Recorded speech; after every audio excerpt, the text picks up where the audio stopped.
live chat. Fantastic, thank you. Welcome everybody to the Performance and Scrutiny Committee.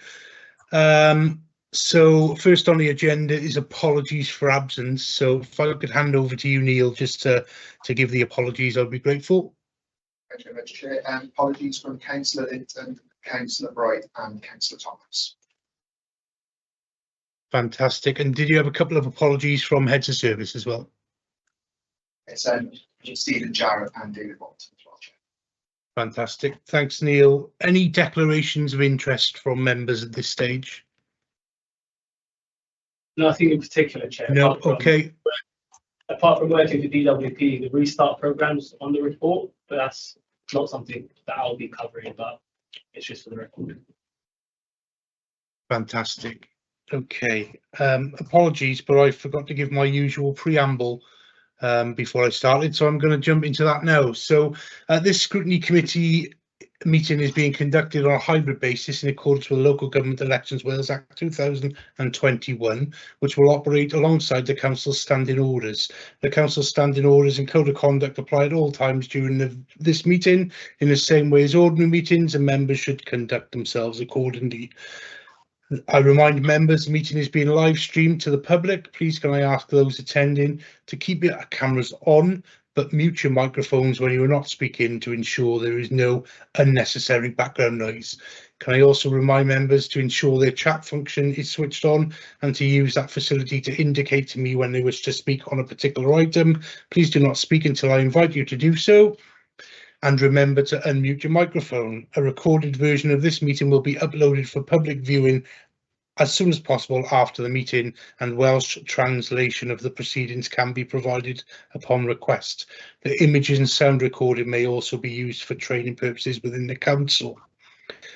Just because I'm online today, if I could ask members in the meeting room to indicate by sort of raising your hand a bit more clearly so I can see from here that you want to speak, I would be grateful. Thank you. Sorry, Chair, if any members wish to speak online, if they can just put it in the chat function, and Teams will have the hands up facility no more for the live meeting, so I'll keep an eye on that for you as well. Right, okay, no problems, I didn't realise that. Fantastic. Okay, back to declarations of interest. Any other declaration? Sorry. No, it's down. Oh, it's down. It's not that function.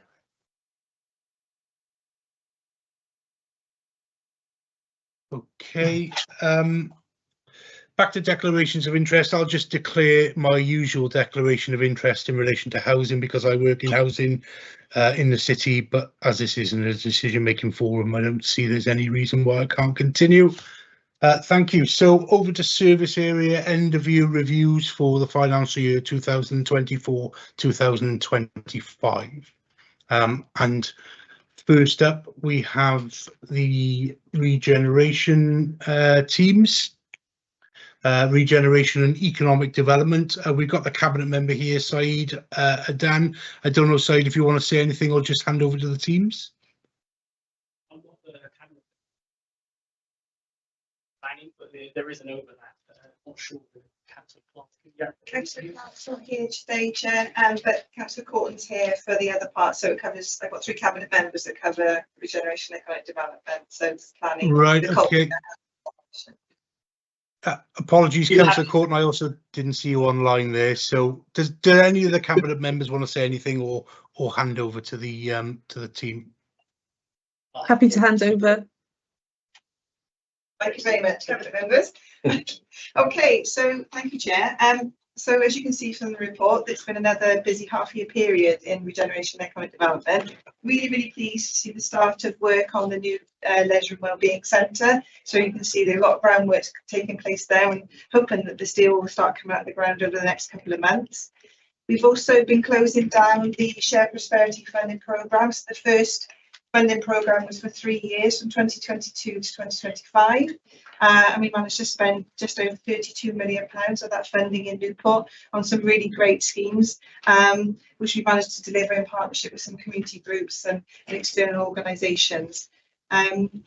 We've also adopted and developed the first culture strategy for Newport. That was informed in in partnership with a steering group. It's great to see the footfall has increased in the city centre, so we monitor that on a monthly basis, and I think that's due in part to the new and improved events programme that we've managed to deliver over the last 12 months.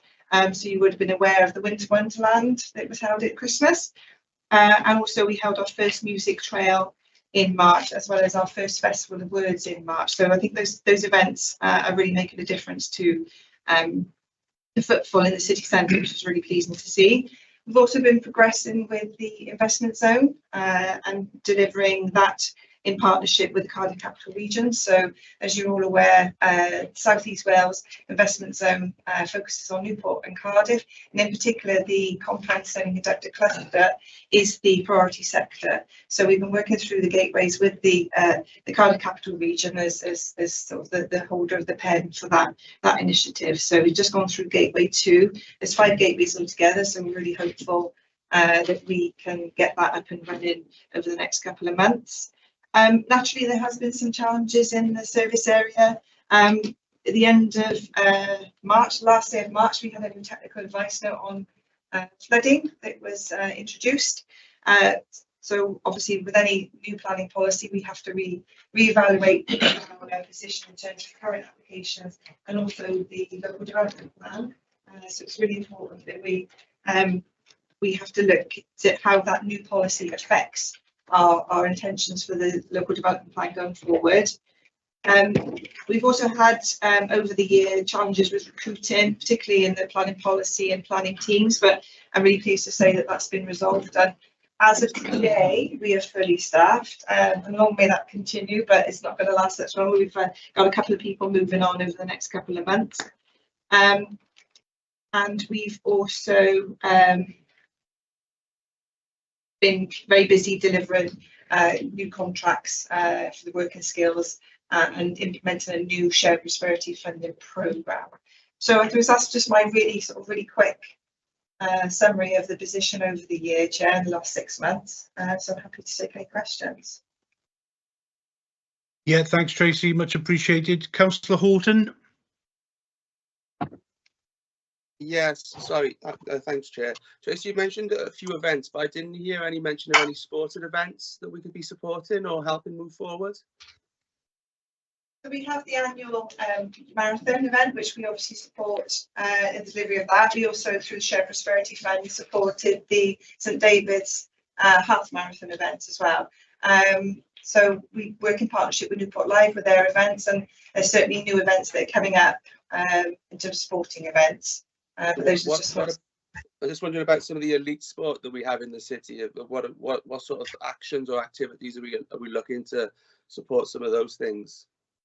So obviously we're looking at the past year. So when we know that Rodney Parade's had a very busy time supporting a lot of the international games, as well as some of the varsity games as well. So I think there's lots more to look forward to, but obviously we're just looking back at the past year. So we do meet regularly with Rodney Parade, to understand how the stadiums function and how we can support them in promoting and supporting the events that they've got there. So really pleased that we've got 2 professional rugby and football teams in the city centre, helping increase obviously the vibrancy of the city centre, encouraging people in on match days. So yeah, long may that continue. Okay, thanks. Thanks, Councillor Horton. Councillor Matthew Pym was next, and then Councillor Cleverly after that. Hey Tracy, I was just trying to have a chat with you about the visitor centre, the Transport Bridge visitor centre. I know it's been delayed with ongoing works with the structural improvements for the bridge. The footprint of the site is quite small. It's very limited parking at the moment. There doesn't appear to be that much going on directly outside the visitor centre. There's a fear that it may be not an attractive place to visit for young people. Are there any plans of improving the site so it would be a bit more of an attractive site to go for school visits or even young people to visit off their own back? From what I can gather, there is just a fenced off area outside, and that's it, and it's just the indoor space and the transport bridge. Would there be any plans of maybe developing the other side of the transport bridge, so the Coronation Park side things, whereby there is a little bit more space, and trying to overlap with the work that's gone on at the transport bridge instead of limiting it just to that small area below? So the community gardens on the street side just has some more improvements in delivered days, part and also social, so also project management project, we've got a social value clause as with all the pension contract. They just improved the access path to the community garden, but that's based still on the street side. There's still landscape work completed on this outside of the meeting centre, so the structure is complete, that's been handed over to us. The contractor still got to do some work today. That's pending. This placement work needed done to the drainage system. This contract is still doing, obviously got to go to the ground and do the final landscaping. And the final part was to improve access. So obviously the Millbury car park, so technically the main parking area for the. So if I'm a teacher and I want to bring 60 school kids between, say, the age of 8 and 10 up to the transport bridge, what's going to be there for me as a teacher to engage with the children, entertain them then, and make the trip worthwhile instead of a quick bus trip over? So obviously the visitor centre will be fully accessible to them. Probably all the interpretation equipment is inside there. All the exhibits are designed with interactivity and children in mind. We've had so close to 600 visitors come through the soft launch programme we're doing. The managed access, which has to be done in accordance with when works allowed, because it's exclusion areas in place when contractors doing works at height. So a high proportion of those are children. We've had excellent feedback from like St Andrew's School, Hill Primary. We've also we had an all-member open access day. I don't know if you managed to attend that, so we could actually go in and see the facilities that were available. So it really is something really quite special. And as Matthew said, we've had schools engaged in it. We've been very impressed with what we managed to How long would the trip be for a school or for a class? Just describe. Is it like for a couple of hours or an all-day thing? Well, it would depend on. So we actually respond to what the school wants, or the curriculum needs. Obviously, some of the space is flexible use inside there, so it could be set up for classroom. If the school desires, they could spend. As you say, others they want to come in and leave it there. Could we add more enjoyable activities for kids so they can stay there longer? Can I jump in on that one? Because I'm not sure whether either councillors Pim came. There's loads of great interactive activities in there to keep the kids there. It's really interesting, and as Matt was saying, there's this brilliant multi-use space as well where we could bring in people who could speak to the kids, where they could have a lesson, where they can do some more interactive stuff. It's really, really great. It's not just a a blank canvas as such. The centre, it's really good.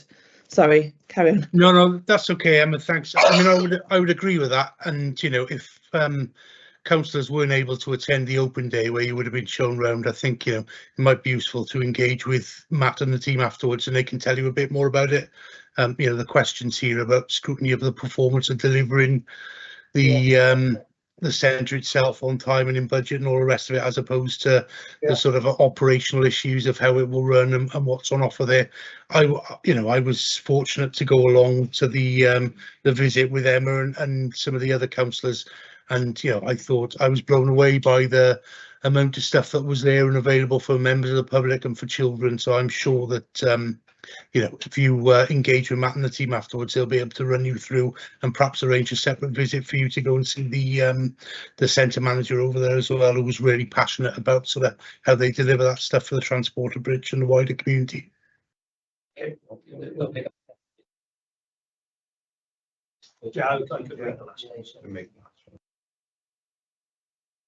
Okay, I just wanted to comment on the music trail. It was an absolutely fantastic event, but there wasn't much publicity of where the bands was playing and the timings and all, which we found. And I only knew where certain bands was playing because my neighbours play for him. And I happened to bump into Councillor Marshall in the market, and he had a programme. you know, and where do you get these programs from? They're like Scotch Miss, sorry about that, but you know, they should be publicised more. Thanks, Thank you. Janet. I'll take this one, Tracy and Matt, if you're okay with that. So last year we pulled off the music trail in just over 3 months, which was phenomenal given the scale of it, you know, all those venues, all those bands. We've already announced next year's music trail, which we did at the end of June. And we have got now a much longer running where we can make sure all of those comms are communicated. There's more venues as well next year, not this year, next year. So there will be more comms, more information, because we're not working at such a breakneck speed next year to get it all out. So yeah, but thank you. I'm glad you enjoyed it. And just to add to that, we had 13,000 additional people in the city centre between the Friday night and the Saturday amazing. day, which I was blown away by. My next door neighbour is the singer in a band. That's as bad of a song, isn't it? And we went to see her, and it was down the stairs in McCann's. Oh, I couldn't even get down there. It was absolutely rammed, you know. I know, it was good news for her band. But we've got not for loads us, more 'cause we couldn't venues. see her. Loads more venues next year. Well, not loads, a few more venues next year. Excellent. And the programming is, I've seen the draft programme, it looks great, and that'll start to be announced in the autumn now. So yeah, there'll be more time, and I'll make sure you get a programme as well. Excellent. Thank you very much. Thank you, Chair. Councillor Alex Pym. Yeah, I've got a question for Tracy regarding the living wage city. Are we keeping data on how many employers are paying the living wage? So we've had a piece of work commissioned by USW to look into sort of obviously the pros and cons for us implementing and becoming a living wage city. We've received that report and we're working through it. At the moment, we're taking a pause on delivering and implementing that, only because obviously there's quite a difficult economic backdrop in the minute for lots of our businesses in terms of increased costs and you know, businesses seeing the consequences of those increased costs. So we're just taking a pause to find the right time to progress that. But we've had that piece of work done, so we do know the pros and cons of delivering that. Yeah, that's fine. Thank you. Okay. Did you want to pick up the point about what living wage we're working to, whether that's the 12.60 or the 13.85? Yeah. Well, it was on pause, so I didn't follow up on that question. Yeah.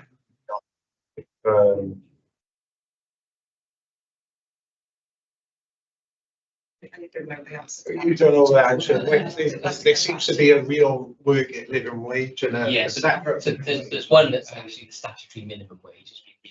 Which way? I know. So we're not even that because everyone will be employed legally. So it's the higher. It's the higher wage. So we're striving for the higher wage. Okay. Okay. Yeah. So it might not feature in next year. The real this objective might not feature next year. We might potentially not. It's just a very difficult time to be asking businesses to increase their costs to be delivering. You know, what is a very really sort of morally a really good thing to do. Oh yes. But as you know, the economic backdrop costs that businesses are facing currently. It's about making sure that we're pitching that at the right time rather than perhaps being the reason businesses have to say we just can't continue. So it's all about supporting them rather than making things a little bit more difficult. Exactly. Okay. Any other questions? Yes, Jay. Okay. Sorry, I interrupted. No, go on. Sorry. It was, again, it might not be for this scrutiny because these are review performances, but it's whether or not any of the service or those responsible have ever considered the use of the river with any of the developments along the river front. So I think I've mentioned it before that around the transport bridge area, there are no pontoons or slips available for boats or sailing ships or power boats to come and kind of visit and operate in that area. It's a tidal river, so the tide comes in twice a day, then empties. But from Killeen right the way down to the mouth of the river, I've never heard any conversations about boat trips or even transport with boats, and any development along the whole riverfront. I know that we've got a pedestrianised area there from the city centre up to George Street Bridge, and then it ends over what would be the city centre side of things. But I've never seen any conversation about improvements to the river itself as a means of transport for active travel, clean travel, as you see in Cardiff Bay, whereby you can catch a boat from the city centre right away through to the bay. We're looking to really develop these areas and improve access. Apart from walking or going by car at the moment, we do limit ourselves. We've got a river that's tidal that at certain times of the day, the engine doesn't even need to come on. The boat will just go with the tide and bring people back and forth. And one of the best archaeological Roman sites in Britain, if not Europe, is Killeen, but we still haven't improved any of the transport links from Killeen to the city centre when you've got a river there that you can travel to and from depending on the tide. Well, so there's some stuff on how we talk to the river within the Strategy. These things, yeah, it's part of that. So that we sort of fleshed out before. There's challenges with the river itself. In terms of Killeen, though, specifically, Council Court wants to come on, but we're working with Adam and Megva. I can never remember the Welsh names of these organisations. Sorry. On what we can do to improve Killeen boat terms of access. So recently awarded a lottery grant for that. So that's work that's in flow between all the partners involved, because I think it's important you have different bits for different people's stories just end up a standoff. So we're working on that. In terms of active travel, so extension of that is within the integrated network map, which is a bit of a thing. So but we can see what timescales are for further improvements on that. It's been sort of like it's backed off there because of lots of building works around the transport bridge, and then also the other side of the road, you've got the flood defences, and trying to have building works in the face overnight. But as you say, it'd be good to extend that as well. So we can treat some just on the placemaking plan. So on Wednesday, Cabinet will be considering the placemaking plan, and as part of the Cabinet papers is a copy of the placemaking plan. You'll see in there specific reference to how we have to integrate and use the river in terms of placemaking. So everything's going to be on the table. So some very exciting ideas, and really that came across loud and clear as part of our engagement with stakeholders, residents, and steering groups, and about how we should be making more use. Yeah, as a council, have we ever gone down to Musgrave and spoke to the members there? Have we ever engaged or consulted them? Because we're getting there was the only sailing club on the River Usk in Newport. We've got lots of members there. With the job that we do quite regularly, chat with our rescue boats from there, as to whether any interaction and communication has gone with their members to see what they think would work in terms of sailing and boat use of the river. It seems such a waste, seems it's a tidal river. You know it's always going to be helping you certain hours of the day in both directions. So take a look at the placemaking plan, because you'd be really pleased to see that there's been sort of a spotlight put on the river. And certainly as part of scoping out what it is we can do with the river and get engagement and interaction with it, we will be speaking to the likes of the sailing club to understand, because as Paul said, it's tidal, it's not the easiest asset to manage in that sense, but there certainly is going to be opportunities for us to do things, and the best people to be able to advise what those would be the sailing clubs. Yes. So we'd very much be looking to engage with them as we sort of develop that feasibility work. Okay. Any other questions? Councillor Matthew Pym, did you have a question around the leisure centre you want to ask? Yes, again for Tracy, sorry, shouldn't be there. Chair, can I speak about the Killeen first? Yeah. If that's okay.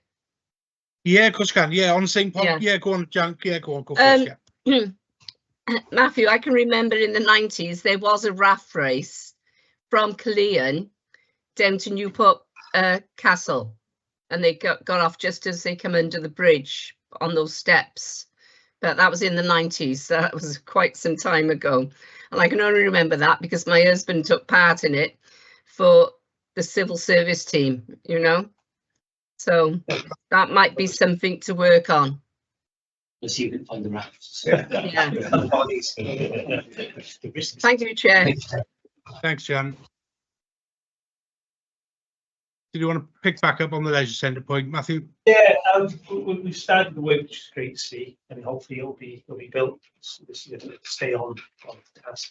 The final plan, so there was a change between the original plans. There's the change in the financial situation. Will there be opportunity in the future to revisit the original plans or what has been removed in terms of the roof terrace and the bike track, I think, that was going to take place on the outside? Will there be an opportunity to revisit any of that, or what you're building at the moment is to plan and that's it? So when we design and develop these buildings, we look at what demand is and what the sort of the city needs. So there's evidence that sits behind, you know, the sort of level of activity, demands, and facilities that go into any building. So we understood what was needed. We understood what was available across the rest of the leisure estate. And certainly, you know, when we needed to revise design for the new scheme, you know, what we had to do was essentially take some of the bells and whistles off. So it's not necessarily something that was needed. So in terms of the running track on the roof, you've got that circular running route, you know, actually outside the building on the walk, those sorts of things there. And in terms of any other loss of facilities, you know, we mapped that across the whole estate. So any other any sort of sporting or leisure requirements were available from the wider estate, didn't necessarily need to be on that site. So I would say there would be any sort of development elsewhere because I think it's already been provided and available to the estate. Are you confident it's got that wow factor to compete with the main leisure pool in Cardiff and Swansea? Yeah, I think so. How many slides can we access to see what is actually inside? I know we've talked about the Lacy River, yeah, and some of the activities. Is there anything visual? So there will be. Obviously, the contractor is responsible for installing the play rig, and so they are commissioning that play rig. So what we've been really careful to do is not put a picture of any old play rig up there, because first thing someone's going to say to us is, well, that slide's blue and you've got yellow in it. All those sorts of things. So any visuals that we release, we actually want to be the one that's going to be there, but there will be a couple of slides. Do you know how many slides it is? Because they got 4 in Cardiff. I was just wondering. Well, there's a visual, and then the last visual that we saw was the surgical tree. So there will be small slides for them. Will they be room to add more in the future? Once the play rig's in, the play rig is in. I don't think you'd be adding more to the project itself. I suppose if you're looking at the future, you're busting for all quite right. So, you know, there's always desire to do more on sport. It's what's affordable, isn't it? So these things tend to be the most expensive bits. Yeah. But again, maybe with a greater population, we could afford or do more elsewhere. We don't know. Shape government funding is the key thing. And so, you know, that'll always come to the fore again, because as our assets get old as well, you can see, you know, obviously since I was young, really, but a lot of the smaller pools closed, you know, likes of many meter out. That's when you cut it these days, though. You know, it was exciting to me as a child trying not to drown. But you know, I've just come back from Turkey on holiday. I think there were 60 slides a day. So it's more or less so it's a different sort of focus. But yeah, we're not so it's children are used that exactly. Some not all, but some children are used to that from different countries. So the leisure version is more of an in between than that. But I think, you know, in the future we don't know the way funding, but these things tend to be quite expensive. So we see, you know, now really closing a lot of these places to try to some down. So we hope that we reduce that. But you know, on the roof questions, one worth mentioning that in order to achieve we're going to very high standard of carbon mitigation, the new centre, it is net zero in operation. The initial design probably wouldn't have gone as far in that space as the new centre does, and all the heat pumps and etc. are going to be on the roof. They take up a lot more space as well. So in order to make the net zero aspiration, we've got to things like that's another rationale build a running track. I'm sure we need that sort of stuff to make, because the big problem costs have already, energy costs are off the scale. So we need, you know, to be viable going forward. And we've, you know, elsewhere, like the velodrome, we put solar panels and that's helped, and we've changed the lighting and stuff, but it's literally a massive bar. Yeah. And it's no, it's but you need people spending money before this one and afterwards. It's a decent cafe. If there's somebody if there's somebody different to everywhere else within the same place, you'll get people traveling. And you get people from outside the city spending. Again, a bit like the leisure, the transport bridge visit centre. Realistically, you're going to get returning customers. You're going to get people coming back there time and time again. Or is it a case we've been there once? It was good, but we see once there's one Tracy here in the Silvers area, the splash pad. It'll be off, but it's a good offer. It's a great bar. You know, so people want to go there. It's insanely busy, and so we know we've got demand for that. We've talked about what do we do elsewhere to replicate that. We need to do that because we know if we build something good enough, people can compete with anything. Okay. Thank you. Any other questions? Yeah, just another one for Tracy, I think. sorry. I think it's Tracy. It's semiconductor companies, it might be someone else. I just want to know how we're working with these semiconductor companies and our local colleges and university. Are we going to be running the correct courses? So The answer is yes. Yes, As part of the investment zone, obviously we feel like we're almost in daily conversation with these companies. Got a really close working relationship with them, and it's really pleased to see obviously the KLA headquarter campus in Viewer Park looking in, so that's fantastic. And Al's been working a lot with the skills side of the semiconductor cluster and investment zone. people like CS Connected as well. Who we engage with very regularly around precisely how do we drive momentum to ensure that colleges, companies are working together, are actually talking to each other. Because we don't want to lose out Cardiff if they're running the right courses.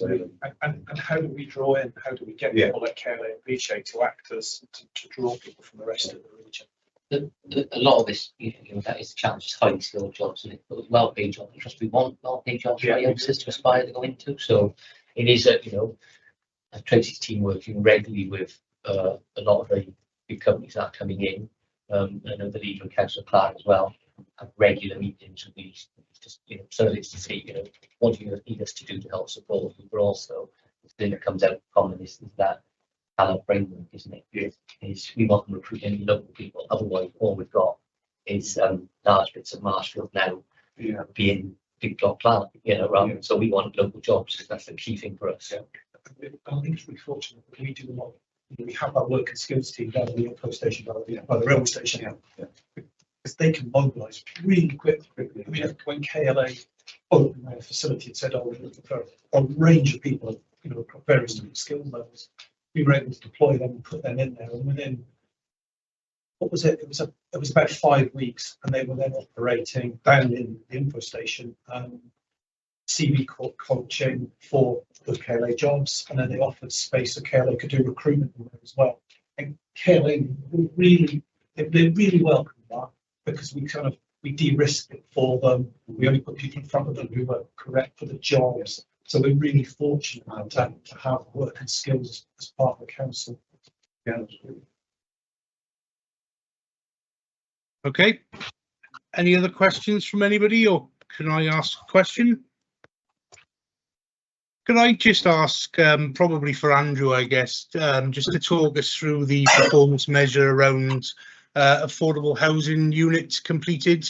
Sort of numbers have dropped, I think, slightly, although completions are up. But given the challenges that we can see in the latter areas of the report around sort of housing and homelessness, could I just get your views on this and how we can get that 2 and above target? Yeah, thank you, Chair. So it's worth pointing out, firstly, that this figure is for the 2023-24 year. And we obviously seek to try and get 20% affordable housing on our developments going forward. So that's where the target comes from.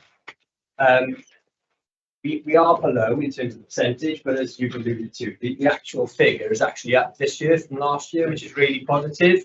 So we continue to monitor in terms of the AMR, our annual monitoring performance. And I've been informed that this year, as in you'll get the results next year, we're doing a count at the moment, but the percentage has gone up. So it's been another good year. So compared to other authorities across Wales, I think we're performing really well, both in terms of affordable housing and market housing as well. Just trying to use it both ways. In terms of affordable housing is obviously critical, but it's imperative that we have more housing in general as well. So from my perspective, I know it's an amber, I know it's under target, but I think it is really encouraging. Okay, thanks. And so does the target sort of arrive from our ambition for new developments to have 20% of each development being affordable? Yeah, is that what you were saying? That's where it came from. We've looked at this. We were trying to look at how many houses were secured in each year, and it's really difficult because something could be secured and never built. So that's why we changed the focus and the emphasis on this KPI to focus on actual delivery, because that's where it's really important. So we can't always determine who builds what in the grand scheme of things. With the best will in the world, people can sit on planning permissions, but it does give an overall indicator of how we as an authority are doing in terms of people building here. And as I said, the figures are increasing overall alongside the affordable housing as well. So yeah, from my perspective, it is encouraging.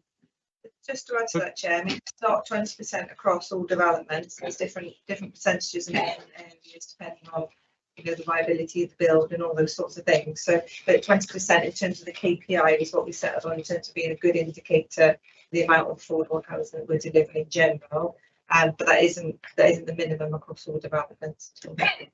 Yeah, and I guess it varies per area as well as viability, doesn't it? So yeah, fair enough. Okay, thank you very much. Any other questions from any of the committee for this service area? Just yes, yeah, go on. Tracy. An update on the new college in the city centre, Colleague Point. Is there anything to update? Just obviously, again, we've been in touch regularly on there. They've submitted their new project request to the Welsh Government, so they're progressing from their side, and we're obviously just eagerly waiting for them to. So there's no time frame when they're going to start building. Or... obviously, it's quite a lengthy build programme, so they've given us some sort of indication dates. It's not my development, so it's not really for me to sort of confirm what those are. But certainly, you know, they're very committed to delivering that, and all things look positive. And the plans are going to change. It's still. But the plan that you saw, so there's outline consent on the site, so there's not the detailed consent. So the next thing will be getting that detailed plan permission, where we'll actually see what the design of the building is. So the design that we show is the image which Colleague won't produce, which it could look like. But I wouldn't hold them to that at all. To that kind of consent. Okay, Councillor Matthew Pym. There was just an update on the building in Mill Street, if there is any, because there's a lot of reported issues of fly tipping in and around there, but intruder issues. Just are there anything happening anytime? Yeah, it's been a really challenging one there. The site is secure. Our teams are working really closely with the owner to make sure that the site is secure. Again, it's commercially sensitive, but we do know that there is a party interest in taking on that site, and they're just working through the details of the deal now. But I'm not able, Chair, unfortunately, to share details of who that is. It's commercially sensitive. Okay.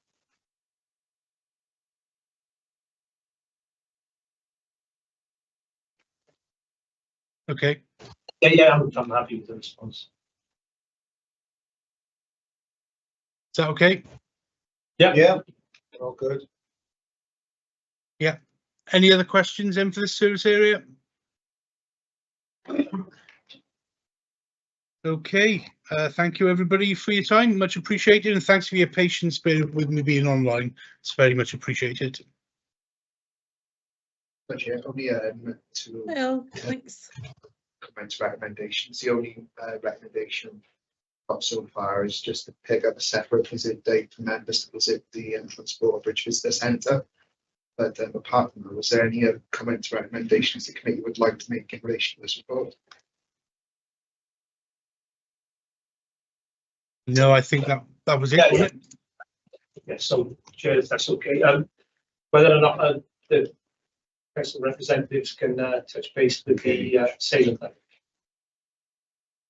Gain their kind of feedback, how they access the river and what improvements could be in place. I know there's very few opportunities to moor up along the river. You need a drop anchor. And I think if the infrastructure was put in place, you'd see more boats, sailing boats in particular, working their way up the river towards the bridges and city centre. And visually, that's something that is, you know, be nice to see.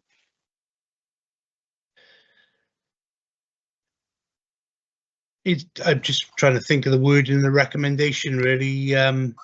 It's probably just sort of consideration of that point as part of the overall placemaking plan, I guess, is it?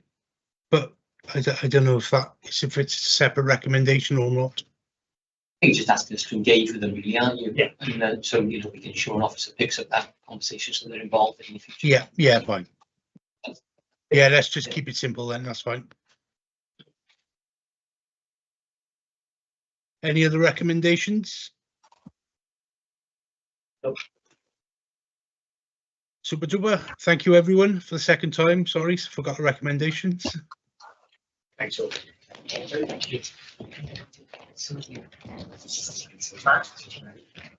Will you see Emma? See if she can respond. Yeah, was it on? Is it the transport?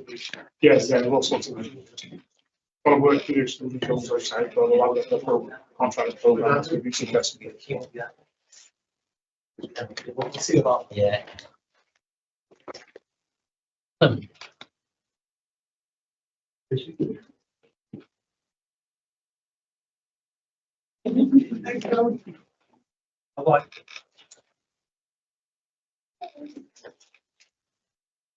Okay, I don't know if everyone's just waiting for the other service area to join us.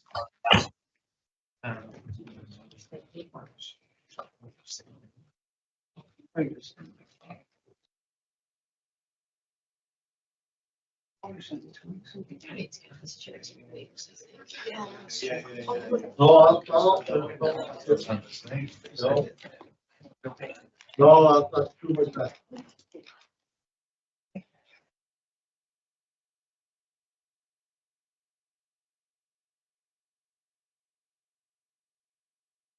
First of all, still, yeah, off the record, was it worth the fee for all these? You I did? didn't go, did Oh, you didn't go? No, I didn't. We only managed to get the one ticket. Oh, right, I thought you were there. He went on his own. He went on his own. Yeah, he went on his own. The source of check. I think it was worth it because he happened to know the people who were working and sneaked into the area. Okay, is that everybody we're expecting for this area? Not expecting anybody else for this service area, no? Nope. Fantastic. Okay, welcome Councillor Forsey and Sylvia to the meeting then. I'll just reiterate my apologies for having to be online today. I'm afraid my diary got against me this morning and I wouldn't have made it in time to travel, so I've had to join online. So please try and bear with me as much as you can. So we're moving on to environment and public protection. I don't know if the cabinet member wants to say anything or whether you just want to hand over to the officers to sort of present a bit of an overview before we engage with questions. I just wanted to say thank you for inviting us to Scrutiny, and we'd be pleased to hear your questions. This is Scrutiny on the report of the previous year, so it's for the report is for the year 24-25, and that's what you know we should look at. To be honest, I don't want to say much because I think the report is comprehensive. It includes a lot of information. Just to say that, I mean, for us, it's been a really, really busy year and nothing is perfect, but I think we managed to deliver on a lot of projects that brought, you know, quite a lot of positives to Newport. So just to thank the teams because they worked really hard, and I think the results are like there for all to enjoy. And I mean, we had a lot of actions, a lot of updates on the different things that the teams have done, a lot of performance indicators. More than happy to answer any question. Yeah, I'll echo that. There's a lot of real busy work going on behind the scenes here. You'll see it start pushing in. Talk about splash pad, fantastic progress there, and more to be done. A lot of the low energy installations that people won't see or know about, but driving down the costs of our buildings, helping schools, real positives from that, both financially and environmentally, and then exceeding the statutory recycling rate, which is been a big thing for for the last 5 years. So getting well over 70% is fantastic. Okay, Councillor Matthew Pym. Biggest complaint I'm receiving from residents within the Beechwood ward at the moment, my fellow councillors since several back, is litter and fly tipping. Ongoing issues of regular fly tipping in certain areas of the ward, but also the amount of litter that gathers in the gutters and in some of the green spaces. We've removed a number of bins because they were being abused and they're not being replaced. Is it possible to get some kind of visible presence throughout the day as a deterrent to this flight tipping? Because at the moment, apart from a few stickers on bins, that's as far as we go with visible enforcement. There's a threat of installing CCTV cameras, but I'm not aware of any operations in the ward in the areas with stickers warning and threatening of CCTV recording. They're still being regularly fly tipped. So it's frustrating because we've put more money into cleaning up the city, but I know it's only been a few months, but it's getting worse month by month. That's my experience in the ward council of Beechwood. We neighbour Mahindee, we neighbour Ardal, and I begin for the councils represent those wards. It has got worse with the increase in the bins and also whether it's changes to the conditions of the tip. In answer to that, we just got confirmation of flight tipping data for last year, and actually there's going to be like a press release going up soon with some data. We've seen a significant decrease over the city in terms of the number of incidents, and we've significantly ramped up our actions in terms of the enforcement we've taken. I mean, the increase in the number of FPNs that we've issued is astronomical, and other actions as well. Can we give the numbers for FPNs? Because obviously we talk about the CCTV, so there is CCTV now has been rolled out. Yeah. Except there's a lag. Hasn't got everywhere, which has been a while. It's been going around, but where we are, we've massively increased them to catch it. So what happens then is you catch a lot of people in the area that starts to get around. Yes. But it's maybe going around the city. I mean, the 24-25, we issued 313 fines compared to 22 the previous year. And if you see the number of fines that, in general, local authorities managed to issue, considering that you need proper evidence before you can take enforcement action, that's really, really, really significant. The number of actions taken by the team increased by 27%, and we're talking close to 10,000 actions, including all investigations and different things. We also have a team of engagement and enforcement officers that can provide support to residents when they don't manage, the waste properly. We do have proactive patrols in the areas that are worse, so that we can identify issues with, waste being left. We have a new process in place to target litter bins when people are leaving waste by the litter bins, which constitutes fly tipping. And we've seen a significant improvement as a result. That doesn't mean it's perfect, and we know that are areas that are worse than others. What we can do is work with you in your wards. If there are certain areas where there's a perceived issue because it's worse than the other areas, we can do a bit of a door knocking exercise, engage with residents, see if they have any issues, if they are failing to comply with the scheme for lack of knowledge, lack of containers, we can do all that. In terms of cameras, as Paul said, we have a number of cameras. We deploy them where there are significant issues, and we think the use of the camera can help. we need to take into account that, I mean, having something on an image doesn't mean it's going to lead to useful information to deploy enforcement action. You need to be able to identify where it's coming from. It's most useful when it comes from vehicles, because then with a registration number, you can log onto the DVLA, get details of the owner, and take it from there. When it's people on foot, it's a bit more challenging, because seeing someone doing something doesn't mean you identify where it's coming from. So we tend to install cameras where there's vehicle activity, because we know it's where it helps the most. That doesn't mean we could install cameras in certain areas if needed. No, I think we raised it this group a few times. One of the problems we get is the burden of proof that's required is so high, and then the punishments issued out. So we can issue fixed penalties such as what, 400 quid. Yeah. So, you know, someone, we take it all the way to court, we spend loads and lots of time and legal time, like, and the judge will give them 200 pound fine. And you think, that's just setting the wrong tone. Yeah. We've lobbied about this, we've written people, we said it's not acceptable, you know. So that really turns around. And also, you know, you need witness statements and the like. It's very labour intensive, and it shouldn't be for that, because it slows down. But they have made some huge progress. Just kind of like reiterate a couple of points there. As Sylvia said, there's 313 fixed penalty notices in the last year. So when you know, fly tipping is reported, the team go out and they look through it. If they can find any identifying evidence, then you know, that is followed up. So that really is a big improvement on previous years. And as well as the fly tipping team, we've also got the new cleaning team, yes, which has just started going, you know, out around the city.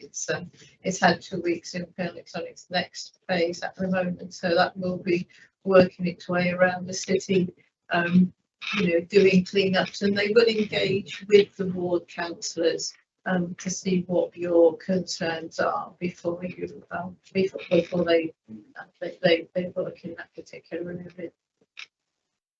So we're having numbers like a hotline on the stickers, so people can report like their neighbours and give you information. Would that make a difference? Could you use that or not? We already have forms online where people can report. I mean, plenty can be reported if you have concerns about someone managing their waste correctly. There's a form. It goes directly to the teams and they will engage. Could we have a number on the stickers on the bin so people put in there and there? And actually, I mean, obviously, this is not managed by this area because it's like a wider, you know, part of the public relations team. But we've started last year issuing monthly, quarterly updates on the activity of the team, the kind of newsletter. We haven't done anything so far this year because, you know, it's been a busy start of the year. We're planning on doing a quarter one update. Yeah. And that's something that we will try and, you know, communicate as widely as possible. Because if you speak to like neighbours and residents around these bins where they're fly tipping, they all know who the person is who's leaving it.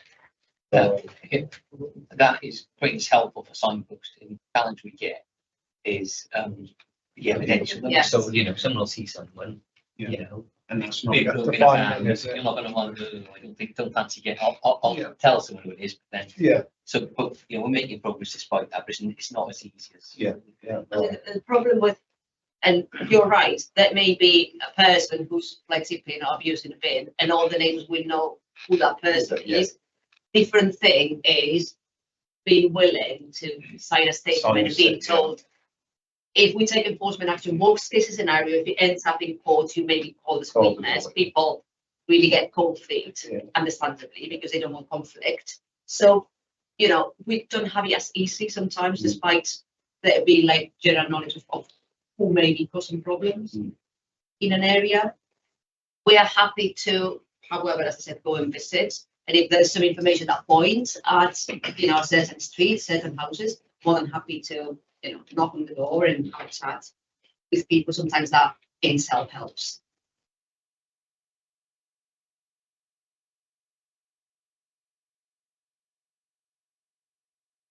Okay, Councillor Cleverly.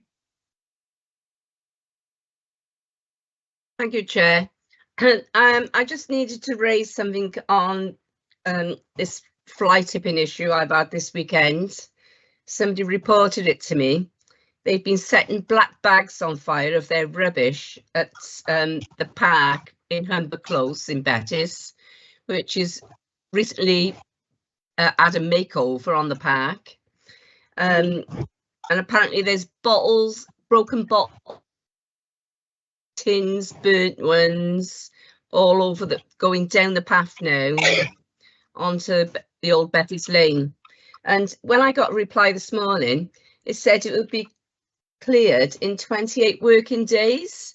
Is that a bit long for it to be cleared up, or is that just the usual email that's sent out? I mean, if you look on the performance indicators, what is it? It's about 1.5 days. Yeah, they are pretty quick. We're removing fly tipping if, depending on when the report comes in, the same day, following day. We're extremely quick. I'd say if anybody that takes to you, please send an email to members. Email address, copy me in. We'll ensure that the teams get it, and they will action that pretty quickly, especially if there are reports of broken glass, etc. I had a bag of rubbish that was picked up within a day. Yeah, so it's normally pretty quick. Okay, thank you, Sylvia. Can I just comment that if people are burning rubbish like that, then the effect that it's going to have on air quality for people living in that area, And that's why plastics. I mean, residents are really annoyed about it. It's just really bad for the air quality of people in that area. And one resident this morning said she was walking a dog and the dog cut his foot on the broken glass, which is terrible. Yeah, it's a very bad idea for everybody. I get the person doing it. Yeah. We'll check that. I would be surprised it's not even done already. Yeah. Okay, thank you. It says to me, please, after the meeting, and I'll check. I guess it's just a more general point, aside from the point itself on that individual incident, is there a standard response going out for these things to say it'll be done within 28 days? Because if that's the case, then, you'd want to kind of review and prioritise service requests. And, as you say, the KPI is suggesting that we're doing these in a very short period of time, which is great. So we don't want to be telling people it's a 28-day thing when it's not a 28-day thing. If that makes sense. We'll pick that up. It comes from the comments. It comes from the comments. I'm really surprised because none of the things reported to us has a 28-day SLA. Yeah. So I don't know whether that it may be an isolated incident. No one has ever said anything to me about, there will be an automatic response coming from somebody. Depends on what form was used. But we'll pick it up with the events. Yes.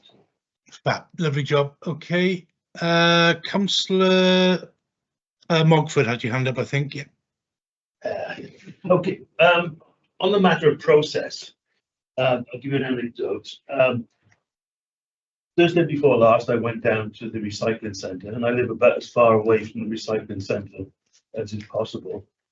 But I do live quite close to the Monmouthshire recycling centres, but I can't use that, and that's a story that I think needs revisiting. It seems crazy, right, a 24-mile round trip, where I live, rather than a 1-mile round trip. I went down to the recycling centre, and the gentleman, the operative on the by the entrance, looked at my car and said, "You don't have an appointment." So luckily, I had my mobile with a screenshot on, and I showed him that I did have an appointment, but he was insistent that it wasn't on his screen, that he was allowed to make a judgment call and would let me in, particularly after I told him how far I'd come. This is not the first time it's happened to me that the process fails. So I definitely had a number to get in, and it wasn't on his pad. We had a long conversation, and turns out this happens all the time. And he is subject to abuse from people, and he has raised it with his management, but nothing has happened. So to me, this is a clear process failure. It's not just my anecdote. I've spoken to a lot of people and they've come up with similar instances. So are you aware of this, and how are you going to address it?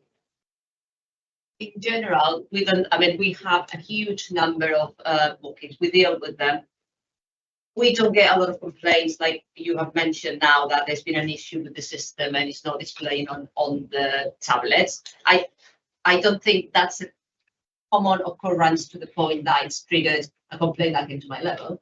But sometimes some issues with technology can happen. That's something that I will certainly investigate now and check with the contact center if there's been, you know, any blips in the system, because that's managed through the contact center, how the information gets fed to the table, the tablets, sorry. But in general, I have to say, and especially over the last few months, I'm quite pleased to say that we got a lot of compliments about, you know, how the system, how the site has been working, the ease of access, the checks in place, how people have been directed to where they need to go within, you know, inside the site to put the correct skip. So I believe that the team is performing well.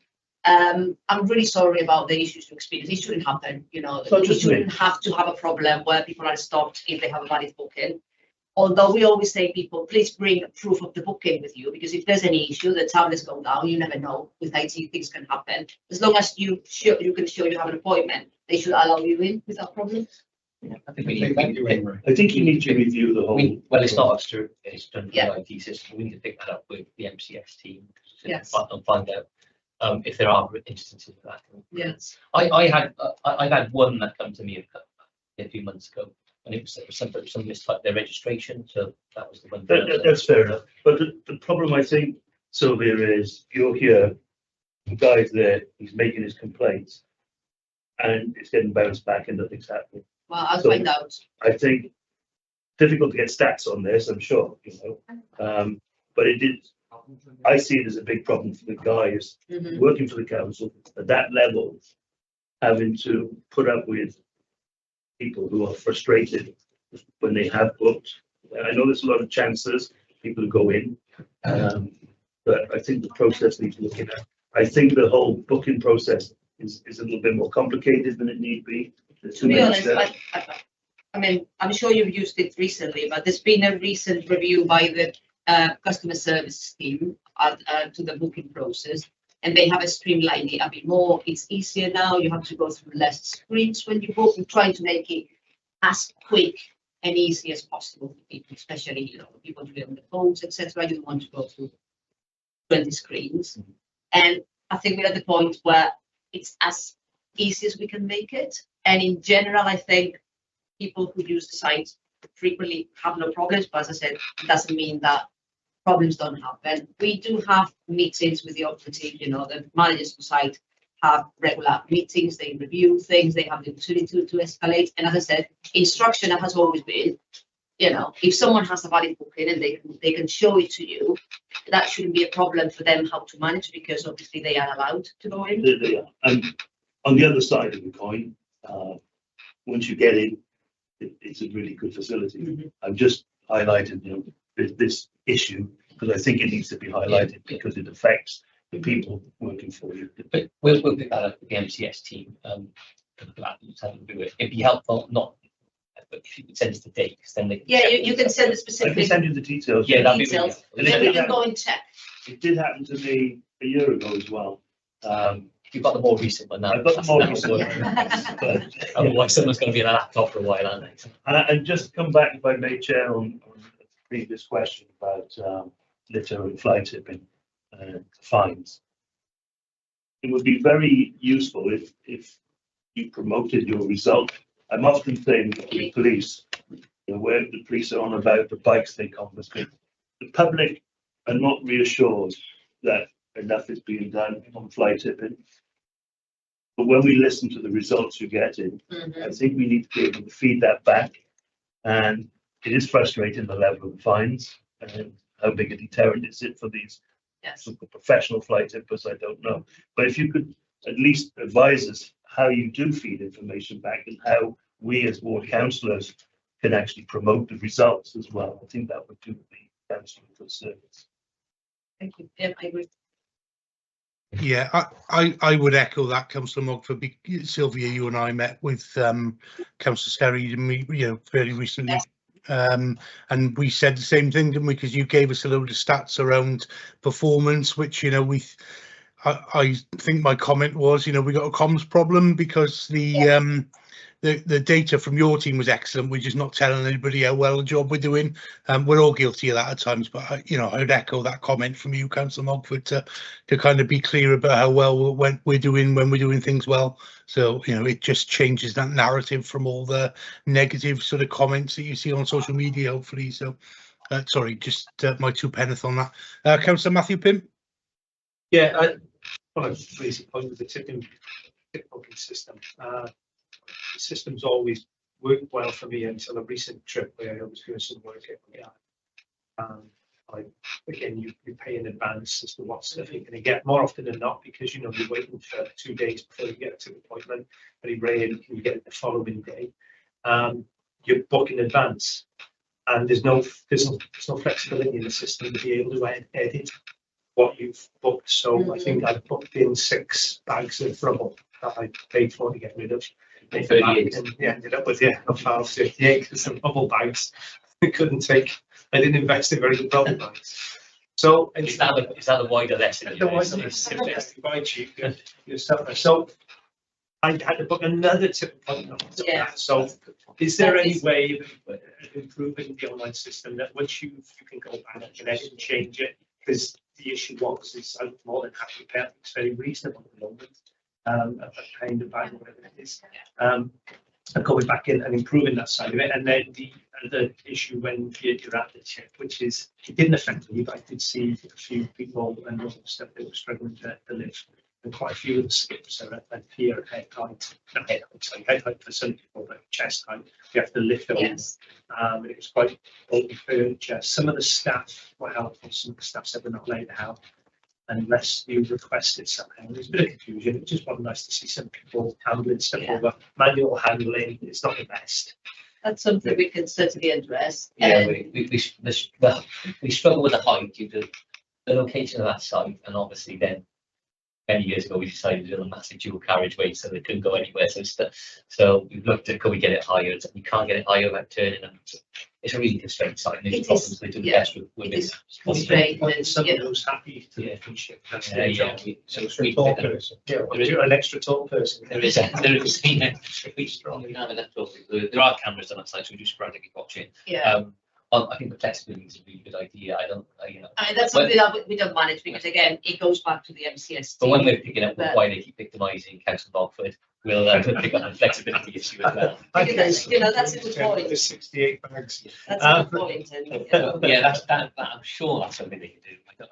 I think everything in tech is easy, and I've always. But again, that's a manual handling issue because you'll fill a bag and you realise that you can't lift it, and then you have to stick it in 2 bags, and then you think, well, they paid for 5. 6, whatever it was. It was street cleaning was the other question I was hoping to raise, or point I was hoping to raise. We get regular visits by the street cleaning team and the sweeper. Yeah, and it's great as long as everyone's got to work that day and not working from home. And there are certain areas that unfortunately they can't access because the car's too parked too close to the curb. Cars move and the mess is still there, and nothing at all. The street's still scruffy.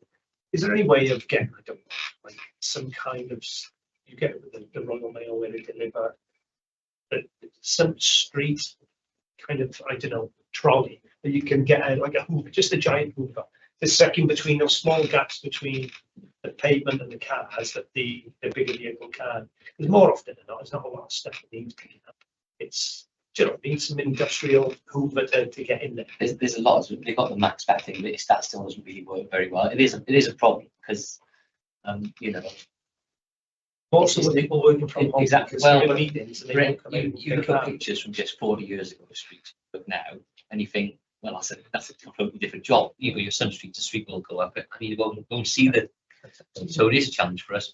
As part of some of the hits, we've stopped calling it the hit spot. I can't remember, someone's got a better name for that. But as part of that, is one of the things they will do is where we've got those perennial streets is to, right, let's put a notice out, get rid of their cars. That's really the only effective way we see is you get all the cars out and you do a big deep cleanse. and otherwise you're fiddling around and you don't. It is a.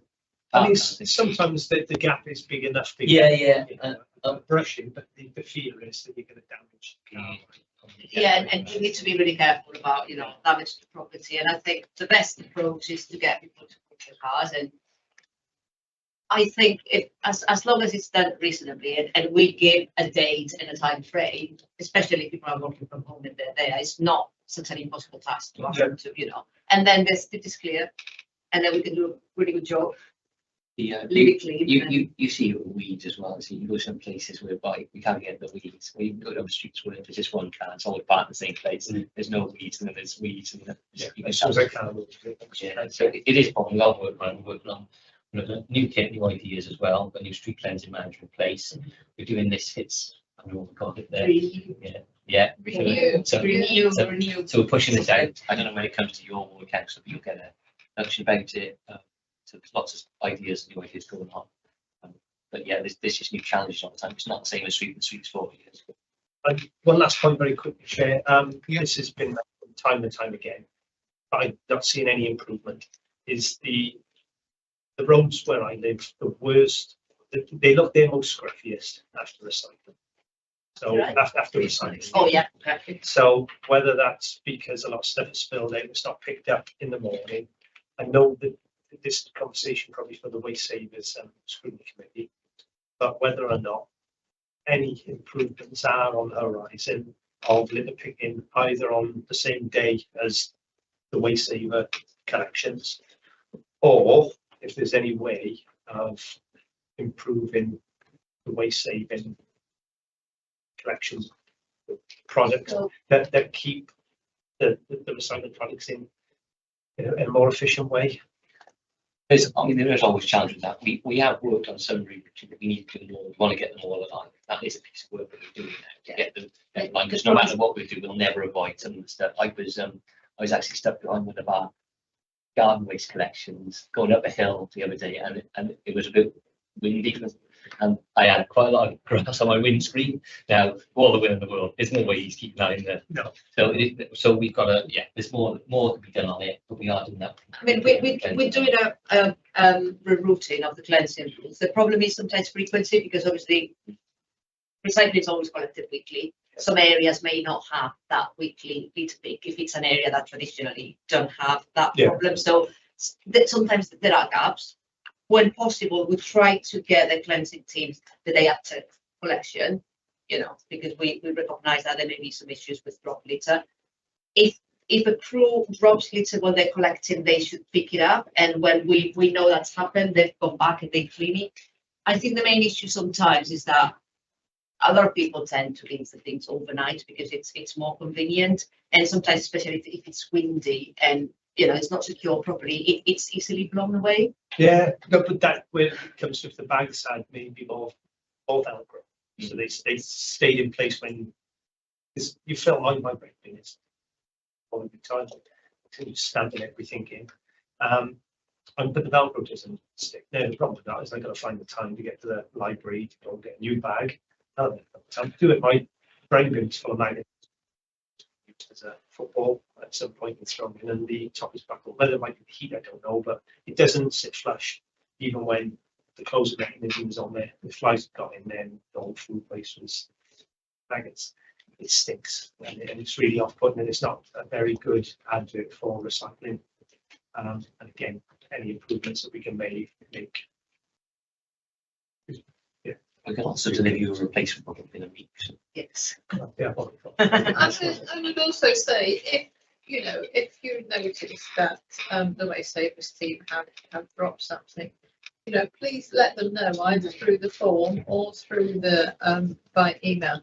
And because they've got CCTV on the vehicle, and they will look at it before and after, and they will check, because I think we're now on the Waste Savers Scrutiny. Yeah, and I have and they will look at the CCTV and they will see whether it was there before them or there are times after, and they will come back and check it. Yeah, some of the weather that they've worked in, it was particularly cold winter. I mean, it was -5 the one morning that they were out. and they had a queue of kind of 7 cars, beeping their horn and trying to make payments to get past them. So I think sometimes they're put in positions, the time of day that they're doing the collections, usually 8, 9 where I live, and they're under pressure from people trying to get to work and get to the school drop off, and so they're working faster, and in the conditions they're just trying to get the job done. So I think that there's an element of that it's human error, and they've not got somebody to pick it up because they've got some car kind of trying to kind of go past them. And I also think that does happen from time to time, though I don't know whether we last had -5, but I would just reiterate, if you think they've dropped something, please report it and then go through the CCTV and have a look at it. And, crew behaviour and ensuring that the crews do what they're supposed to be doing is a big part of, the management of the contract. Is something that comes up regularly on the monthly contract meetings, and we try to ensure that they collect as expected. And obviously, as you said, human error and rush and a number of things can happen, but it should be minimal. Yeah. Okay. Any other questions from any other committee members? There's just one more, if I could share. Yeah, go on. Yep. All the bins outside St Joseph's Primary School about 2 times this year. The other day it was all slow. I don't think the bin is being used anymore by the school, but I think the street are using it possibly a bit more, or it's not being cleaned on a regular basis. I've complained, it's just frustrating to have to keep complaining about the same problem without any obvious improvements. There are other things in the area that are not being emptied on a regular basis either. That shouldn't happen, but as part of the review and rebooting that we're doing, we should be able to address that. Yeah, so where I've complained recently, I've been informed that there's a review of. Yes. Is there an end date as to when that will be completed? Yeah. Because it's a bit open-ended at the moment, that if the problem is still resurfacing. Would you mind emailing me with the details? Okay. Yeah, and then we can check where we are with things in the area. Okay. Thanks. Okay. Any other questions from any of the committee? Matthew, didn't you want to pick up something on the actual travel routes? Oh, yes, I wasn't sure because the one's got climate change, waste and recycling. She's not. You're representing green spaces today. Effective travel is infrastructure. Next. Okay, we weren't sure whether it was you or infrastructure. That's fine. If you stay long enough, he'll come round. Any other questions from the committee members? I just wanted to pick up a couple of, it's sort of one point really, which just reoccurs on yours and a few other parts of the report. I think in your service area, it's a bit clearer, but I just wanted clarification. So there are a number of items on the action plan which are due for completion on the 31st of March 2025. So some of those are marked in blue as complete. Others are marked in green. So if they're not complete at the end of the year, how are they green? And I'm guessing because they're all going to roll over, because that's what it looks like on some of the yours. But I just wanted that really, should they be orange or red, or are they rolling over? So I'll review that to ensure that it's consistent, and I think probably a couple of them may have slipped. In theory, the blue ones are either ones that finished that year because it was like a one-off activity that has been completed. There are many others where it's an ongoing activity that we deploy every year, and then what happens within the year may be different, but it's kind of on a cycle. And when it shows us blue complete, but then you see it in the next service plan for the following year, is because we continue with the activity. Those are the blue ones. If there's anything that said March and it's green and it's not complete, it's probably, because there's a continuation, in which case we should have said it's not going to be March 25 because it's a 2-year action, and then the end should be 26, or it should have been put blue because it's finished, but we're going to continue with that type of activity the following year. So I'll review the choice consistent, because there may be a couple where, maybe that criteria was not applied strictly. Yeah, okay, thanks. That makes sense. That's what I thought it was in particular. I think some of the other service areas, that's not quite the case, and it looks like they shouldn't be green. And I just wanted to pick up on the performance measure around the antisocial behaviour incidents resolved. So that's an orange measure. So we've had a sort of slight drop below target this year. The target is really high in any event. So what's the measure of resolving an ASB case? Because in my experience of working in this area, it's very difficult to resolve an ASB case satisfactory to the victim in any event. So how are you measuring sort of resolution of a case? I would need to pick it up with the team that report on this exactly to see what process they follow, but I'd imagine it's when. Yeah, but I think the chair is saying, I think the standard of what is classed as a resolution it isn't as high as you say. This isn't that a person affected is happy and everything's sorted. I think we want the exact definition of that metric. We need the exact definition, because from an officer perspective, probably is when they've done all they can and they've added comments to the incident or request on our system, and you can class it as closed because maybe there's not that much that can be done, and maybe it's a recurring thing that keeps being a problem down the line. I think this is one of the indicators where we're thinking about it. There will be some changes for 25-26, because you want something that depicts, the activity of the team, really. I think it's one of those things where it says, oh, they get called up because something's noisy. They've gone round and they've done the noise assessment, but that hasn't resolved it for the person, so it is a bit misleading. I think. It is that, and also, because I work in this area, so some of the other things we sort of measure are around sort of response times rather than resolution. So actually, you get better data by saying, did the team respond to it within, so say you aim to respond to category A ASB instance within 2 days or whatever, percentage number is responded to in time. And so, because resolution, depending on what you're measuring, isn't always that great a measure.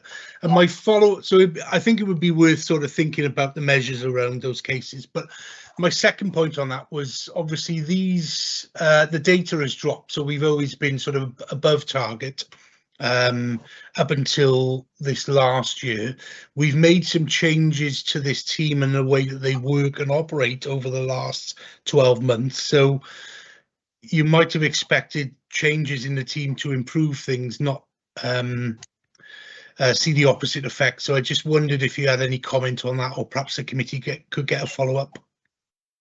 We can do a follow-up, and I think part of that may be the metrics and the way things are being measured, because what the team are doing, they're working differently, really. You may remember, it was not this year, it was the previous one. There was a significant reduction in the resources of the team, and we went down to only like 4 officers, and it was acknowledged at the time that obviously a reduction in resources means that you need to drop certain things, and there would be a focus on certain elements that are statutory for the council.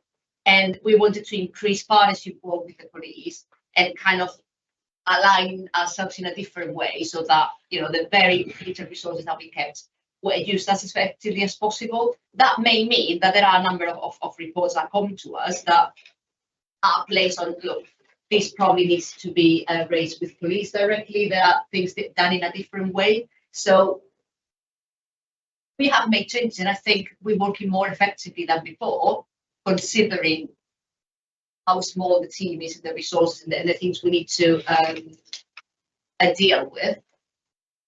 And it may reflect on the your stats. That doesn't mean it's worse than it was before. So I think that we need to find ways of measuring the activity of the team in a better way. Yeah, I would agree with that, because in my sort of experience of sort of casework, things have improved rather than not improved, and the response and the sort of effectiveness. So I do think there's probably something to take away in terms of sort of measuring effectiveness and what we're looking at, so that we're sort of getting assurance that kind of the experience matches the outcome, if you like. Yeah. Thank you. Wow. Any other questions from the committee on this service area? Okay, I'm grateful for your time. Thank you both. Thank you. We just need to wrap up some recommendations. Sorry, I won't forget again. you want to help me out on recommendations, Neil? Yeah, there's a couple of comments. Some to take back to the contact centre and NCS team regarding the automated message about the 28 days.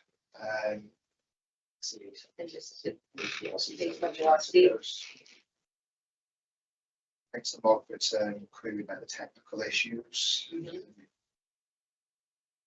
Publication of fly tipping and the results. Advise how more councillors can promote the results. Councillor Matthew Payne's query about being able to edit existing bookings on the online system. Your comment here about performance measures about the blue and the greens. It's that function of match up with resolved cases for antisocial behaviour. And so you mentioned something about the change, the last comment made about the changes in the team the last 12 months. Yeah, I think that's we will review kind of that performance to try and make it more, same thing. Yeah, just reviewing the performance measures really. Yeah. I think the green thing is the wider one, just this is. Yes, it's a wider thing. Yeah. Any other? Yeah, it was the issues about street cleaning in unlimited spaces. I know you said at the moment. Yeah. Yeah.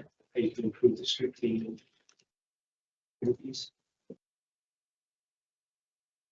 And coordination between the NCC cleaner teams and waste savers is the come out after.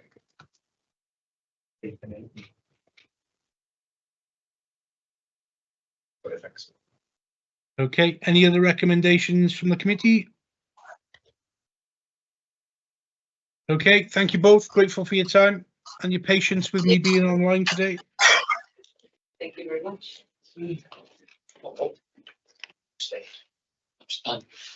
Forever. I never seen.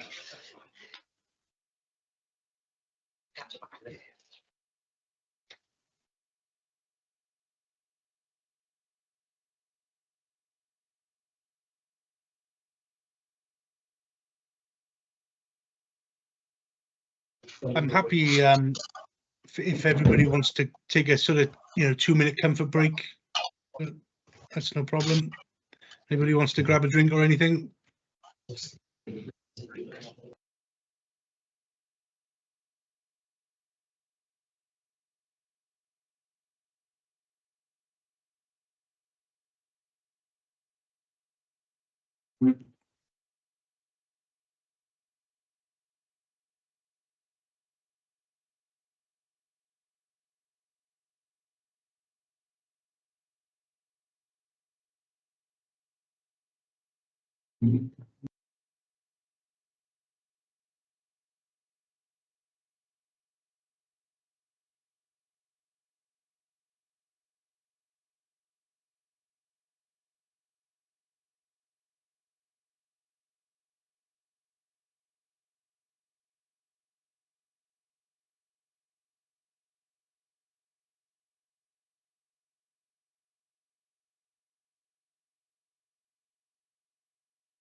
After you finish.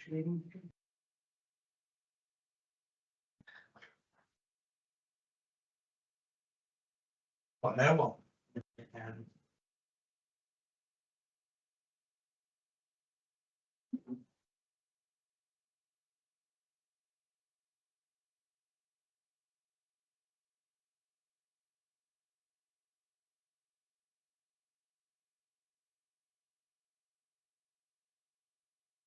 Are we reading it all today?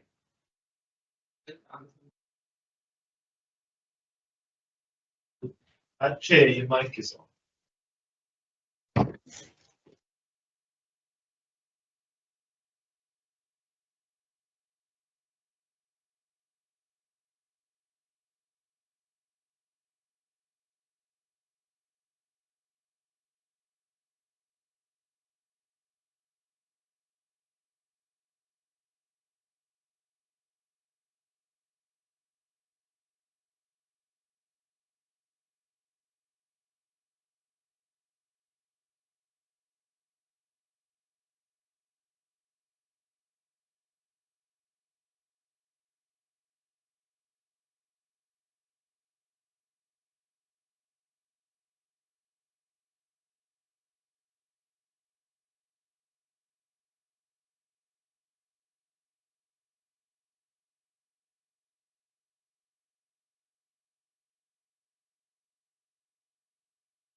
Okay, is everybody ready to come back?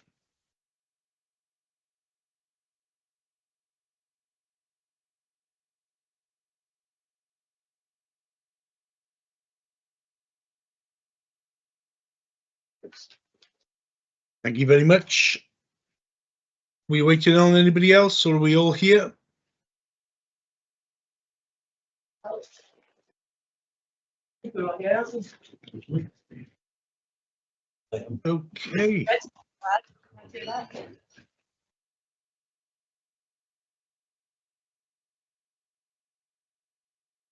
want me to start, Mark, or are you going to? No, that's fine. Yeah, so we're moving on to infrastructure now. I was just waiting to see if any of the other members wanted to turn their cameras back on.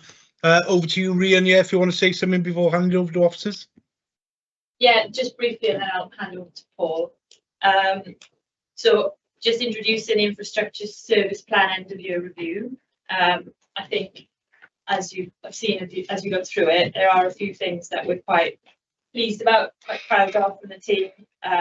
We've done the parking app rollout, so all the car parks now have the app as well as the ticket machines, which I personally found very useful. Once you've done it once, it's a lot quicker. We're everywhere in the city. We've got the new speed cameras rolled out, and we're just waiting for GoSafe to determine when they become active. We're mostly complete now on the 20-mile-an-hour review. And you know, we did get some praise from some external bodies on the way we approached that last year. You know, having that transparent approach where we publicised all our documents and the process we went through and made all the information available. We've got the transition of the fleet to EV zero emission vehicles. 19 more were done this year, and I think that puts us far ahead of any other council in terms of that performance. And of course, the resurfacing project, we did 10 roads this year. We put 500,000 of capital in last year, in addition to the normal amount of capital that goes towards resurfacing. So we've got quite a lot done last year, and obviously, you know, it's not covering this current year, but we do know that in this current year coming, we've got another 6.5 million, partly from Welsh Government and partly from the council's own capital allocation. So we'll be doing dozens of resurfacings this year as well. And on the repair aspect, with the potholes, we've produced our highways asset management plan, and I think I've already said in scrutiny before that, you know, I'm quite proud of that document. I think officers put a lot of extra attention into it and put, you know, a bit more than was strictly necessary, and specifically to make it more user friendly for everyone, and I think it is. And I think, just to finish that, it's a bit of a shame that it stops in sort of at the end of the financial year, because a lot of things have moved on significantly since then. You know, we've obviously had the good news on the train stations with Burns and the 450 million from the government, which is the product of a lot of lobbying at all levels of government, I would say. We've progressed with our active travel schemes. Gwasanaeth Bridge is installed. Pill Mill and Queensway are well underway, and the Millennium Footbridge, although it is marked as red in the review, it is actually nearing the end of the cleaning and repainting project. So I'll leave it there, but you know, I'm happy to take questions after Paul's spoken as well. But I think there are things that we can feel very happy about reading this review as well. Yeah, there's much to add to that. I'm also pleased that the parking app is working, because it's been my life trying to get those ticket machines going, so I find that a lot easier. And usage has actually gone really high, really quickly on that. So you know, I think it works for most people. Biggest challenge in this area, obviously, with reporting the HAMP, is the highway. Maintenance the highway is such a massive amount of money, and you know, we've struggled for the past few years. So it was good this year that it seems it didn't get as bad as fast as we thought it would be, and also on age, which actually improved a bit. So as the council member said, there was a little bit of extra money that went in last year, and there's quite a substantial amount of extra money going in for this year, which is good. But as you will know from when we bought the HAMP year, the scale of the task is huge, isn't it? So it's a backlog. That's really important. Yeah, electrification of the fleet, again mentioned in the previous service as well. So I think we're up to 130 of our 240 wheel fleet now. So, you know, that are electric, and that is also saving us a chunk of diesel. We start to see those savings and also maintenance savings, so as well as obviously the broader climate air quality objectives. So yeah, that's a positive. A lot of work to be done this year, as Councillor Howell stated. There was lots of being teed up for this year at the end of Steve in the service area. We've lost one Steve, gained another, so we always keep a spare Steve. One thing I would add was highway condition. Yes, all three A's, B's and C's are shown in the performance suite of the year, but they're only green because they deteriorated less than we actually forecasted. So just to say that our network continues to decline year on year. Across the years, see that there's a steady decline, and with a gross replacement of 1.2 billion and weakness backlog of 180 million. Scale of the challenge. And this cheery optimism will drive us forward. That's all. It's difficult to hear Steve online, so new Steve, if you could just try and raise your voice slightly, that would be great. I don't know if other online members were having the same, but yeah, couldn't quite hear you, sorry. One very positive chair.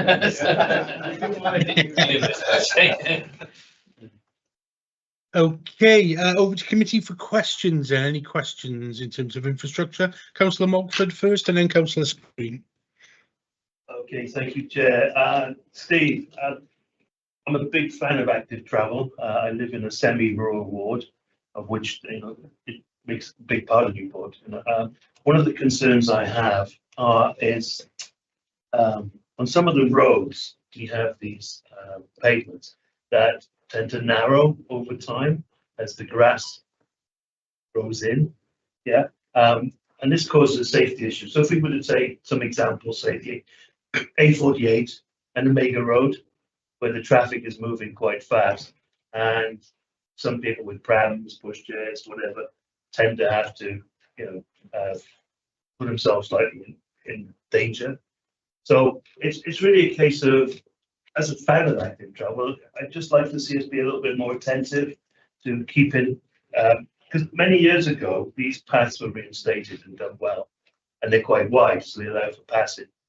So just to be mindful of, you know, underneath, there's some good tarmac that just gets overgrown.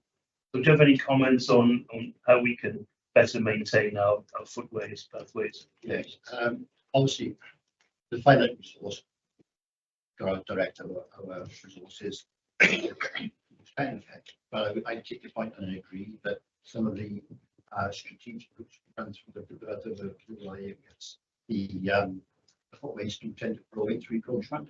So yeah, it's certainly something we can look at. We probably need to focus more on the well-used areas rather than, because as you know before, many of those footways never see a footfall, very seldom. So certainly something we can look at. It's obviously something we have to prioritise. The work that we talked about in the last one that we're doing with the cleansing, you know, sort of hitting rot spots and coming.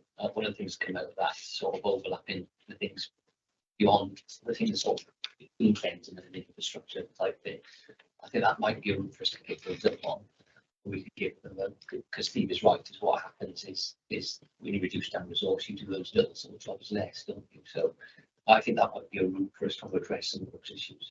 So on a positive note, in a reactive way, if we as one councillors put in issues, they do tend to get addressed. So you're working very reactively rather than proactively. And I guess that's the way it's going to stay. It comes down to resource again. We would love to be in a position where the more program works, but obviously it's a strange thing because I've been doing this for a while, and the time went through the winter, get a bit of a kick in, yeah. But you had the spring and the summer to catch up. But now with global warming, high temperatures, high winds, everything else, we're finding quite a heavy workload through the whole of the year. So it's very difficult to catch up. But 100% right, to do this properly and effectively. And how much money, how much support are you getting for active travel as an ongoing basis? given the Welsh Government? There's two pots. So we get our core amount, which I think from memory is about 700,000, something 700, those sort of amounts. It's proportionate across. We can get exact figures. That pays for the team, the design work, the licenses, computers, the things that they need, and small schemes, so developing schemes, and then there's a bidding process in there for schemes each year, for larger schemes. And that seems to change each year. I think this year was limited to, it only was 2 schemes or something we could bid for. They have to be inserted. So each year that funding round, the rules change ever so slightly, so we're never sure when we're to the next. But we can give you the total number we've had. We've been really successful in Newport over the last 3 or 4 years in terms of attractors revenue. I don't think, sorry, I don't think the active travel law covers the maintenance of the footways. No, Yeah, that's right. it's a transition, isn't it? It's over and above. Some stuff needs to be new, stuff improved, but then they get the issue. And it would cover drop curves and things like that. If you've got, if there's any specific areas where you feel lack of drop curves or a barrier to active travel, please let us know. I've done that in the past. I mean, there's some areas where the curves are really high. I've been told they added to the work program. I'm going back 3-4 years, and nothing happened. So I will resubmit them. If you can assure me that it's time well spent. In the past, we've added into the work program because we treat them as highway maintenance, but now we've got the ability to call on the active travel funding. Yes, to the call. It's an opportunity there, so please send it through and we will do that. It may depend out extensively on it, because that core is usually for some minor work stuff, which is that sort of, and I've seen the proper place. But I mean, I give you an example. I identified a problem area in Pale recently. We've got drop in there to a couple of drop curves. So it's, obviously quite a significant highway safety issue. So we can at times, so please send them. Will do, thanks. Okay, Councillor Screen. Thank you, Chair. Yeah, can you hear me? Yeah. Just two things really. First of all, I'd just like to thank and congratulate the team on the evacuation of the Lighthouse Caravan Residential Park due to Storm Dara. I was there and I thought it went really well. It was a really well organised, very efficient evacuation. So I'd just like to congratulate those involved. And it was a multi-agency involvement as well, but it was extremely efficient on there. The second point, Chair, is to do with the 20-mile-an-hour speed limit. Are we any closer to actually finalising this, closing it down, getting the roads signage up? Because I think it is still confusing to motorists about what the speed limits and so on. So do we have a sort of final date when it will be done and dusted? Thank you, Chair. Thanks, Councillor. Yes, Councillor. Obviously the 20 mile, if you look in the end of year review, it's known as an amber because we weren't able to complete, because obviously Welsh Government required us to do the consultation on the 20 mile an hour speed limit. So that has now been completed. It's gone out to consultation on the roads that we identified that could go back to 30. We finished, the cabinet members made a decision and we're about to send it out through the democratic process this week. So that's the answer to that part of your question. With regard to the rest of the sites, all the sites should be adequately signed to enable enforcement of the 20 mile an hour to be completed. Therefore, all we've got outstanding is some, and we've received funding this year from Welsh Government for it, is some sort of additional works to enhance the speed limit signage that's in place and do some extra work around schools. Oh, okay, yeah, thank you, Chair. Yeah, I think motorists will be, very satisfied when it's all over and done. They'll know what speed they have to go at and so on. Okay, thank you, Chair. Thanks, Councillor Screen. Councillor Matthew Pym. Yeah, cheers, Chair. It's a question regarding active travel, and I don't want to spoke again on the way that active travel set out in terms of the criteria, it really limits investment in important parts of the city, in big public parks, mainly, with lack of opportunities to walk and exercise. So Cleveland, even though it's not on my board, it's very close to the world, Ambitchwood Park, whereby there's limited areas where you can walk or cycle.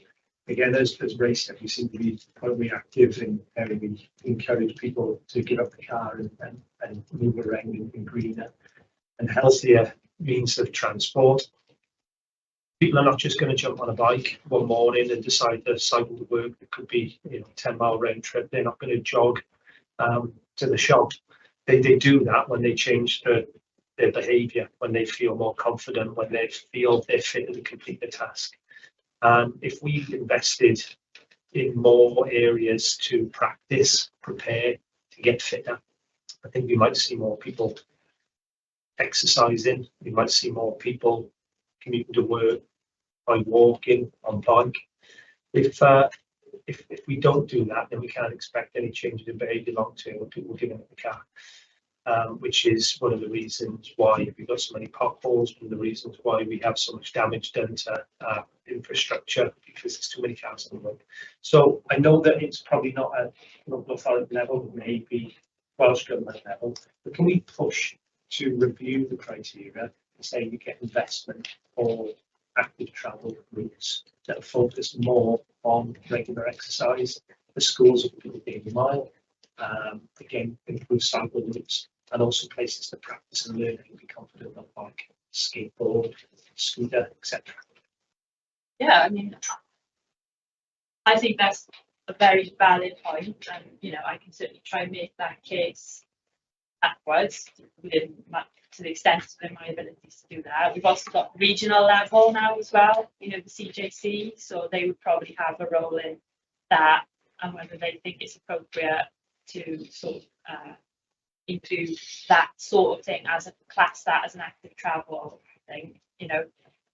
Obviously it is all in parks what you're talking about, so to some extent it's probably more in Paula Councillor Forsey's remit. So we do the active travel for themselves into this, so they can join up with it, so and they could standardise.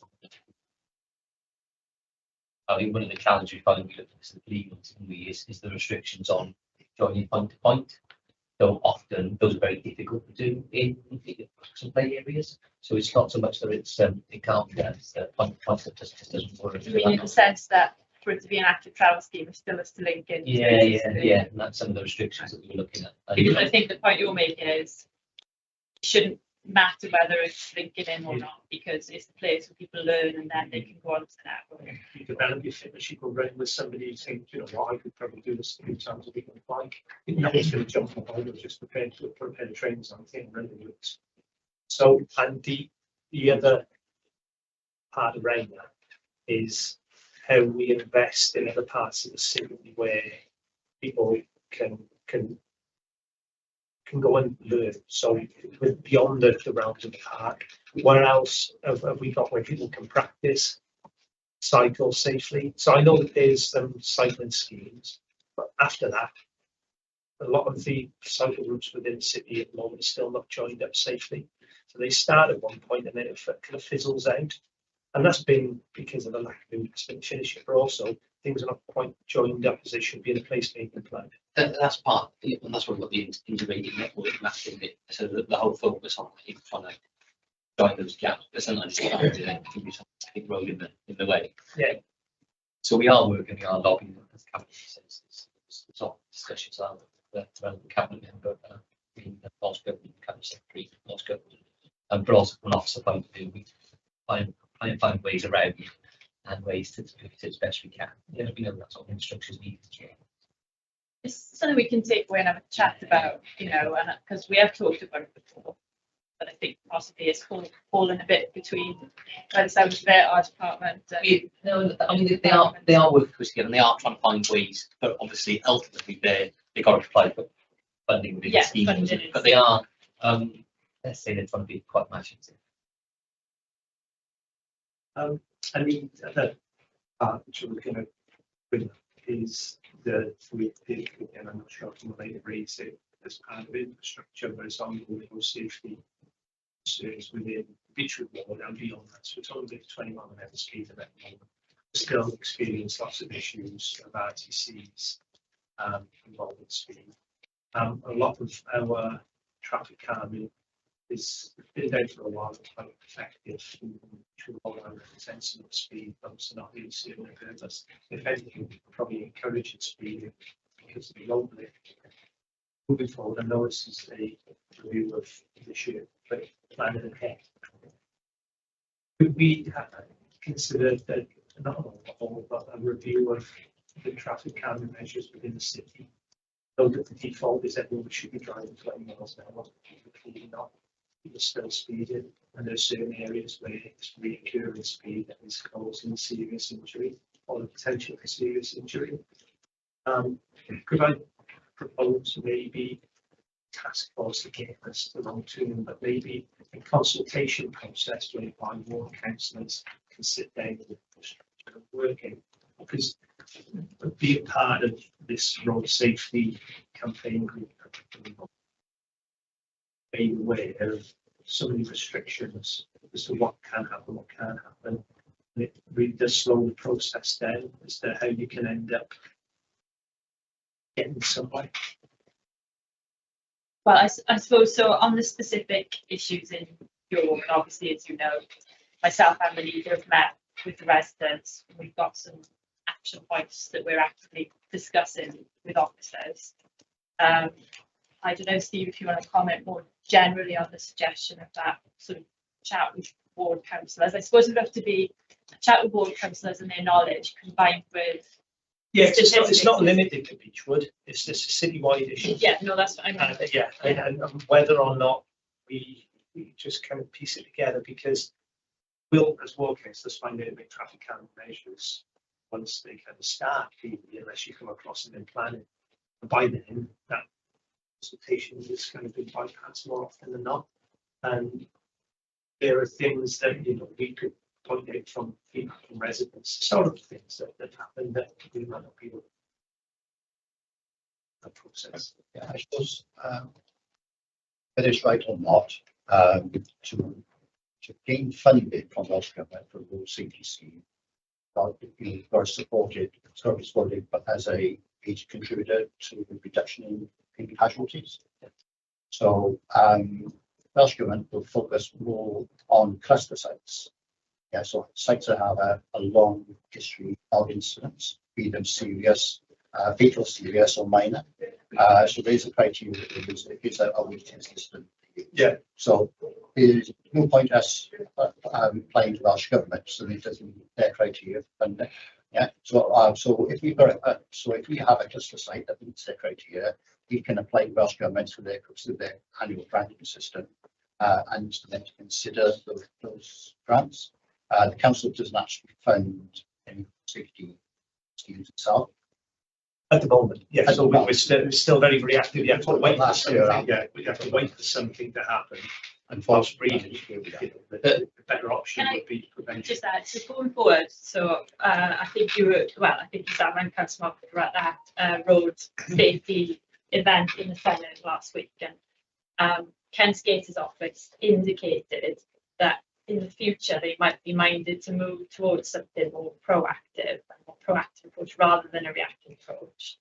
But obviously that does come with a big additional price tag, and so we're back to resources and we're back to needing Welsh Government then to clarify, given the additional resources that would be needed for that proactive approach, how will it be funded? But it is quite positive to see that Welsh Government are thinking like that, because we would like to be proactive. So I just add in there is this financial year, unfortunately, there was no capital or road safety scheme funded by Welsh Government. So we applied for our two on that criteria level, like two with the crash map thing, as well. So the ones that rate the highest are the most likely to get funded. Yeah. So our two, was it two? Spot two. We're allowed to apply for two each year, which gets restricted.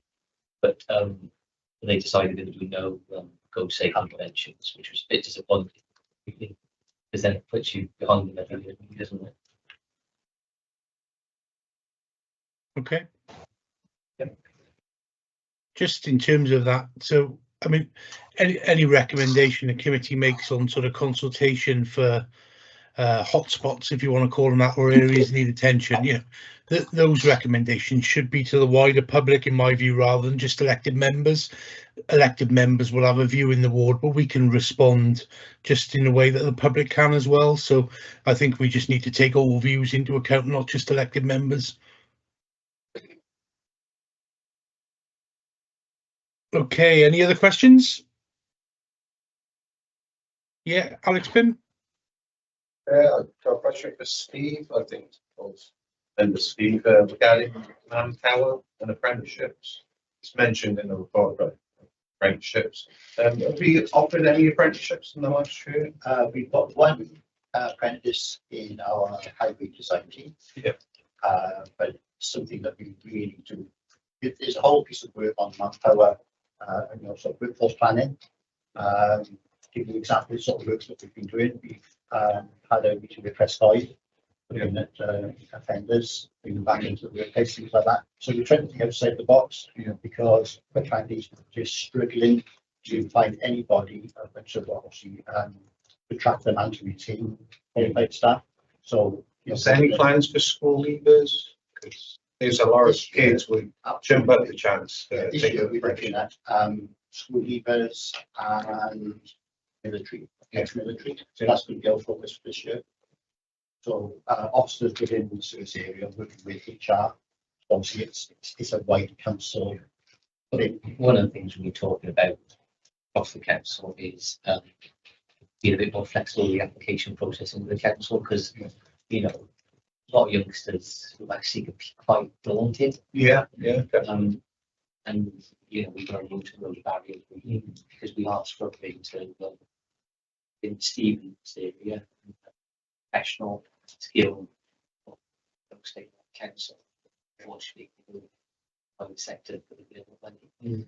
So, you know, it's about growing our own where we can, and that may be, you know, it's just down to, you know, kids leave school but quite shy, or they just don't speak the language, don't understand the process. We can get them on, maybe move past some of those things, get them trained up is what we want to do. The council will benefit. Yeah, exactly.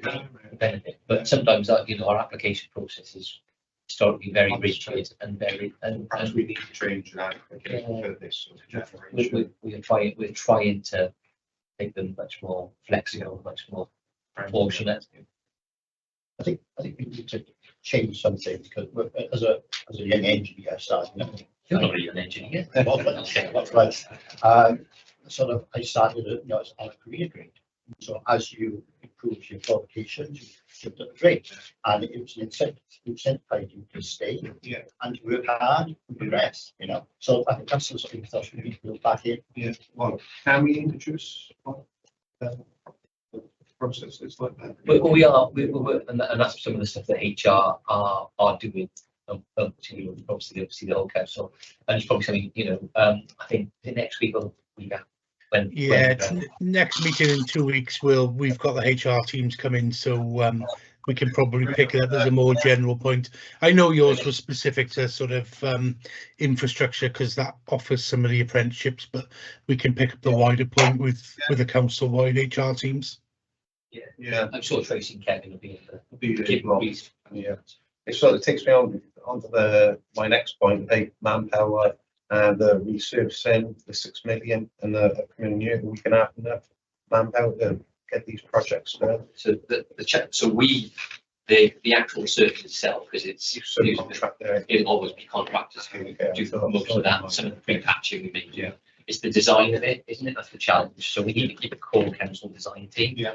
And we struggle, don't we? So what all the different projects that highway, mainly the barrier is we haven't actually got enough council staff suitably qualified in order to put those out quickly enough. So, you know, we had discussions about this coming with most governments, and we are on the line, but don't underestimate the amount of work that has to go on before you see, you know, a bloke in a road. Yeah, that's the end of the pipeline. Yeah. It's all the other work. And you can think, oh, what do you need to design? It's just, you just put it. It doesn't work like that. Unfortunately, you know, there's a lot of work that goes in. So that's probably where the main is in your team that does that. So also, as you say, we do want to design obviously road closures, all the diversion of traffic, things like that, the specification, and then we outsource that piece of work through test obviously, because we have got that kind of resourcing process. Yeah. It's time scales as well, isn't it? Like trying to do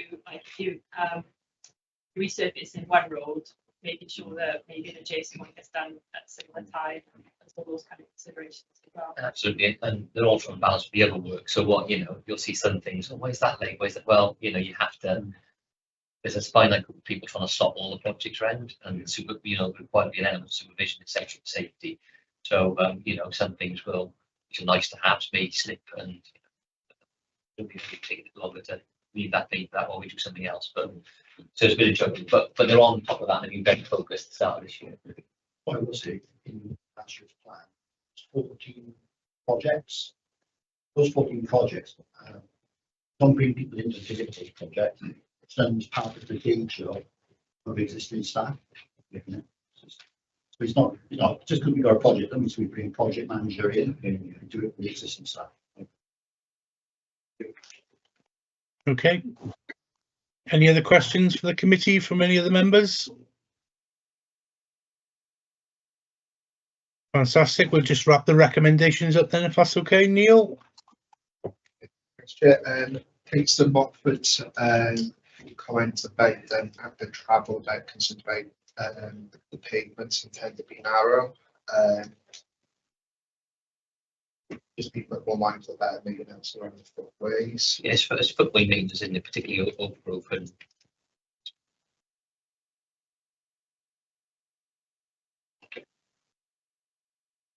It's not with a question about getting the exact figures, a total amount of the resources.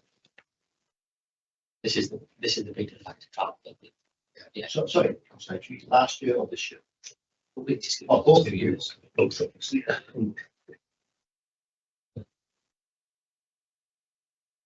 It's the PIMS crew about and we have the push criteria on how to get investment at the travel routes and we'll ask them to learn how to cycle safely. Yeah, safer areas or areas within designated.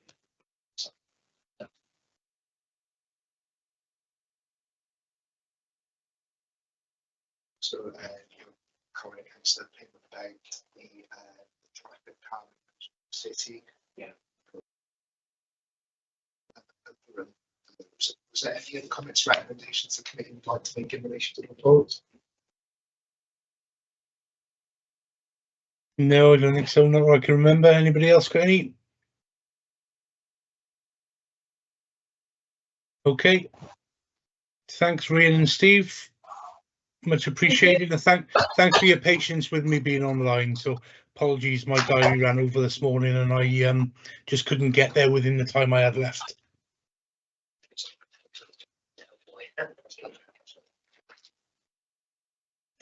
Is the next service area due about 3:15, Neil, or are they outside now? They're due a 3:15. I'll have a quick look outside, otherwise I'll send them a quick email now to advise them. I'm up with someone else coming to Good luck. Next 1, 2, and 3. No, it's 3 sections. Thank you. Get one thing where you don't teach kids. We're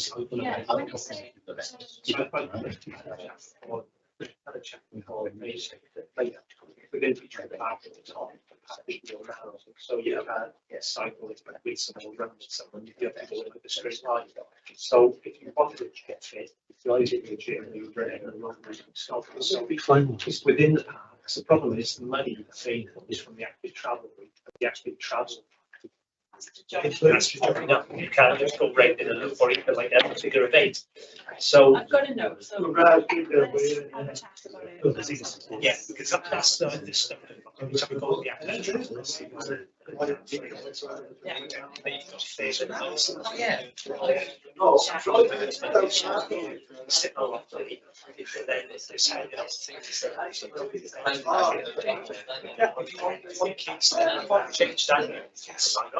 Yeah, yeah. That's a bit like the Welsh language.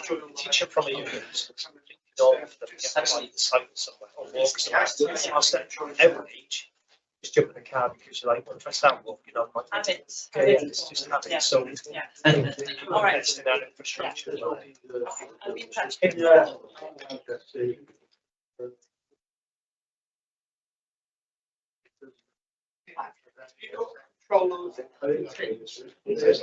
You got control of the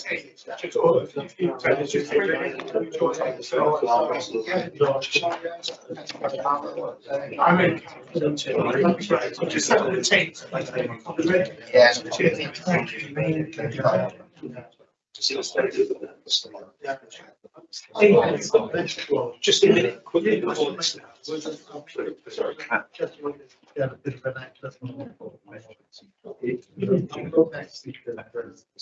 Oh yeah, yes. Yeah, no. Any more? Yeah.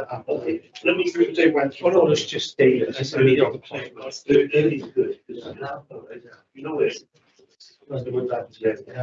Yeah. So Tuesday or Wednesday. That was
Okay, are we ready to make a start on the last service area, ladies and gentlemen? Yep. Yeah, before we start, Yeah. I need to get away at 3:30. I've got another meeting. Which is quite Okay, important. yeah. just disappear if you need to go, and we're still going through Councillor Mockford. That's fine. Thank you. Thanks. David's not very quick, isn't he? Okay, thanks everyone. Saeed was here earlier, so just for your benefit, Dave, unfortunately I couldn't make it to the Civic in time today, so you'll have to bear with me on the screen, I'm sorry. So if you can just bear with me where you can, hopefully we've managed to bundle our way through.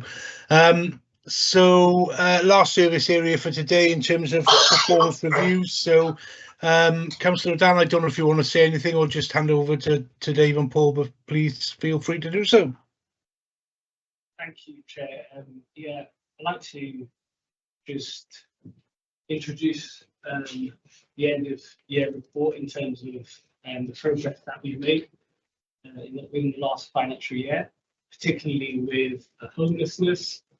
As you can see, the report outlines presents an overall good picture in terms of prevention and discharge in particular. We are, of course, sort of down on the discharge relief aspect. I apologise. However, broadly speaking, we have demonstrated, great work in terms of training and increasing resources when it comes to our frontline staff. And we are also working closely with one school in particular through the homeless programme, and I understand that we have data that's going to be sent across to us shortly, mainly primary school, in terms of upstreaming homelessness at a very grassroots level. In terms of acquiring as well properties, I'd like to touch on that. I know it's been mentioned previously in scrutiny meetings, and a number of councillors have approached me as well to sort of relieve the pressures on temporary accommodation and the high costs associated with it. So I think Councillor Screen, I can see, and Councillor Pym will be pleased to hear that we are exploring acquiring properties for the first time this calendar year. And that's on the back of, obviously, as you're probably all aware of, the housing stock that was sold many years ago, which is a very bold and transformative step that we are taking to sort of reduce and relieve the pressures on the hotels and the B&Bs costs, which we intend to obviously support as well, and those residents as well, and provide reference support services. Thank you. So I'll just give everybody a very quick overview and kind of build on Saeed's introduction. So I think Saeed has hinted at last year from a homelessness demand perspective continued to be really quite challenging. We saw a continual rise in demand and particularly from single adults. Within that, there were some positive pieces of work. So as you'll see later on, we touch on performance measures. We've increased our overall performance in terms of positive outcomes, and we've actually seen a reduction in the number of families with dependent children in temporary accommodation, which is a really great thing, and the team are really proud of. We've also done a lot of work around people sleeping rough in the city, and again we've seen a reduction in the numbers of people sleeping rough in the city, which, given the acuity of need for someone who's sleeping rough, again is a really positive step forward. Touching on other elements of the service, I think it's fair to say we were able to grasp the opportunities of Multiply to increase the number of people engaged in adult community learning services across the year, which has been great. And we've also seen a continued increase in the numbers of people attending events at our libraries, which again is kind of in line with our desire to be a community-led library. the last thing to touch upon is the overriding risk to the service, and I think that remains the demand for homeless accommodation. That's a risk in terms of just the well-being of the population in Newport, but obviously financially as well, because the council is unable to recoup the full cost of providing temporary accommodation due to housing benefit subsidy restrictions. Lots of work in the programme for next year.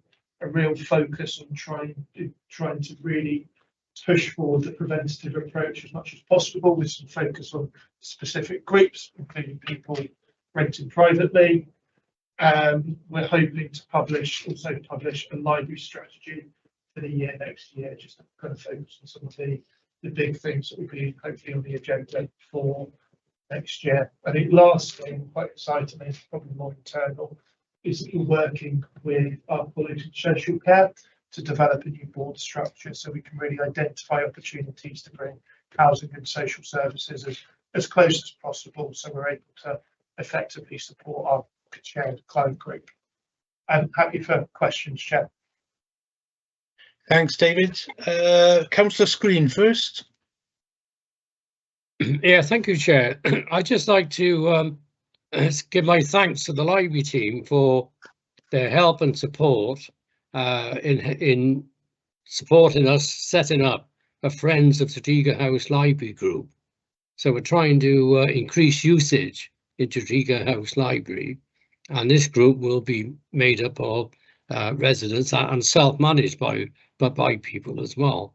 So we had quite a bit of support from the library team, and I'd just like to thank them for their input and help. Thank you.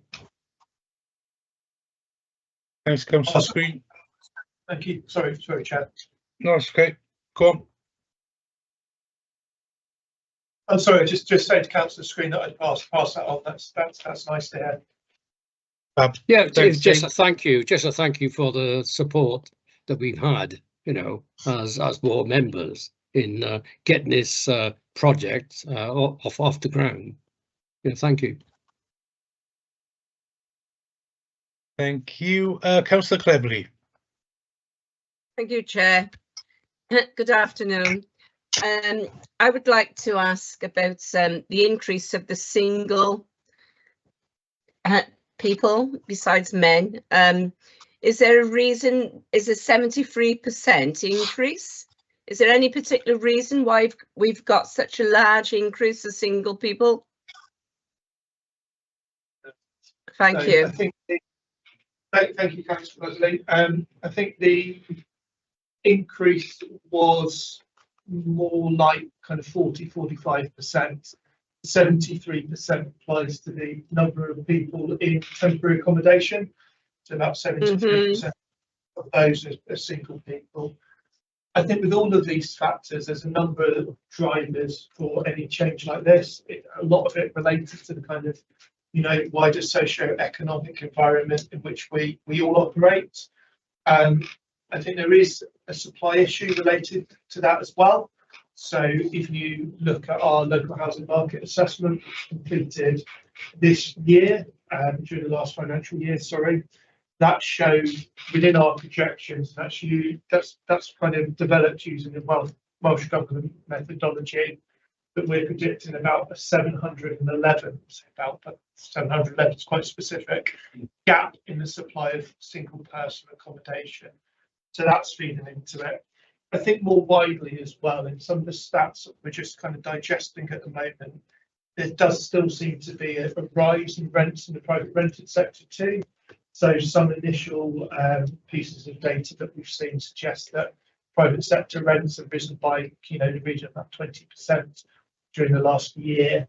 And obviously local housing allowance rates, so that's the benefit that someone can claim in the private rented sector, has increased. So a real range of factors impacted upon that. What I would say is that this trend is being seen by local authorities across Wales, and I understand the wider UK too. Well, what is the plan? Sorry if I can interject. No, that's okay. What's the plan to address the shortage in these one-bedroom properties? Are we going to build more? Or So, channel? yeah, so I think there's a couple of things that we need to do. In terms of homelessness, firstly, we really have focused on homelessness prevention over the last year. I think there's more that we can do to really get that as working as well as possible. And then in terms of the supply of one beds, we're working really hard to try and acquire more properties through Leasing Scheme Wales. So those are properties that private landlords can rent to the council. We'll guarantee the rent, and where properties require repair, there's also grant funding available. And then we're working really closely with our RSL partners to ensure that the supply of property accurately reflects our assessed need, one beds, but also other forms of accommodation too. I think the real trick, though, the thing that we need to get right is that, particularly for single person accommodation, we want to also ensure that we have mixed and sustainable communities.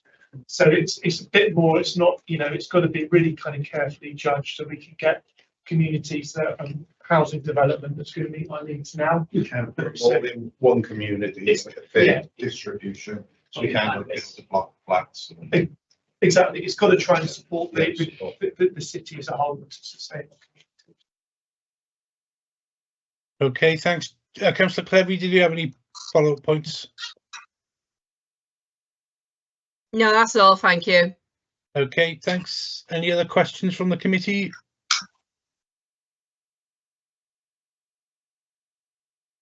I just wanted to pick up on one, if that's okay, just in the context of the report, something I picked up with some other heads of service earlier. So some of the actions are down as expected completion by 31st of March. Some of those are marked as complete in blue. The majority are marked as green on the report. But I would expect at the end of the year, if they're not complete, for them not to be green. Does that make sense? So are they correct in being marked as green, or should they be an amber or red, or is it more likely that they're going to follow over to the next year, in which case the date needs to be amended? I think it's the latter, Chair. So I'll go back through this and ensure that's updated to more accurately reflect things. Thank you very much. Just one other question then, so not necessarily related to performance for this year, but I'm sure it'll be the focus of your mind into next year's plan and moving forwards. Given the sort of legislative agenda going through Welsh Government at the moment around homelessness and the team already being under significant pressure, do you expect that to sort of increase the demand on service further, and how have you got the resource to deal with that? I think it's a really interesting question. We do expect demand to increase. I think that's fair to say. I suppose, and this is not me kind of, it's not me, it's the devil is in the detail. So we've had the kind of explanatory memorandum and the outline of how the legislation is going to be applied. And we understand that elements of the legislation that are probably likely to have the most impact on demand, including the removal of the priority need and intentionality test, are going to be phased. So we're not expecting those to be introduced, I think, within the first 5 years of the implementation of the new legislation. But the devil's really going to be in the detail. The key thing, I think, for all local authorities is being confident that we've all got the supply to meet any additional demand, so that we're not reliant upon just increasing the use of temporary accommodation. Notwithstanding that, I think there's elements of the bill that we're actually already doing. So the best example of that would be the extension of the homelessness prevention period to 6 months. Because of the Rented Homes Act, people already get 6 months notices, so we've necessarily expanded how we're working with people up to that framework.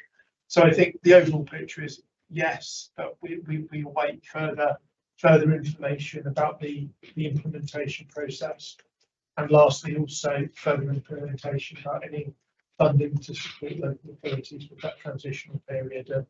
within the regulatory impact assessment, Welsh Government has referenced that there will be additional funding to support that process. Fantastic, thanks, David. Any other questions from any of the committee for housing and communities? Tiredness, I suggest. I'll put you on first next time, Dave. Meeting fatigue, you'll be up first next time. Fab. Okay, any recommendations that we need to pick up from that, Neil? Just a comment about the green and blue measures, just to get more context on that from that. So, yeah, okay, fantastic. Thank you very much. Dave, Saeed, you can leave us and we'll just finish the remaining points of the agenda then, if that's okay. Thank you. Thanks, Jeff. Thanks, everybody. Thanks both.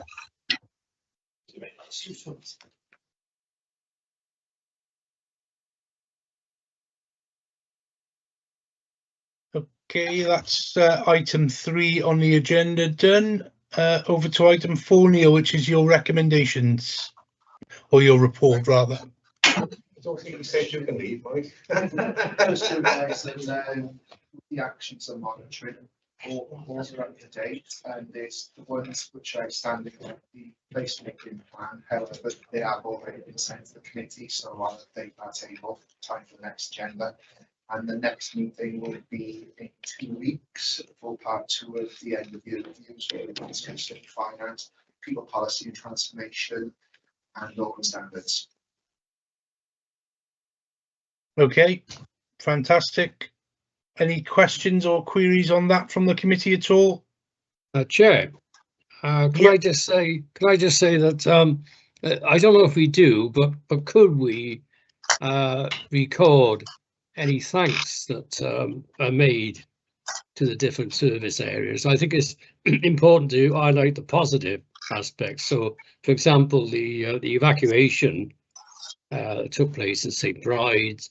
And the help and support we've had to setting up a library group, you know, they are sort of positive things. So is there any way we could record those positive things?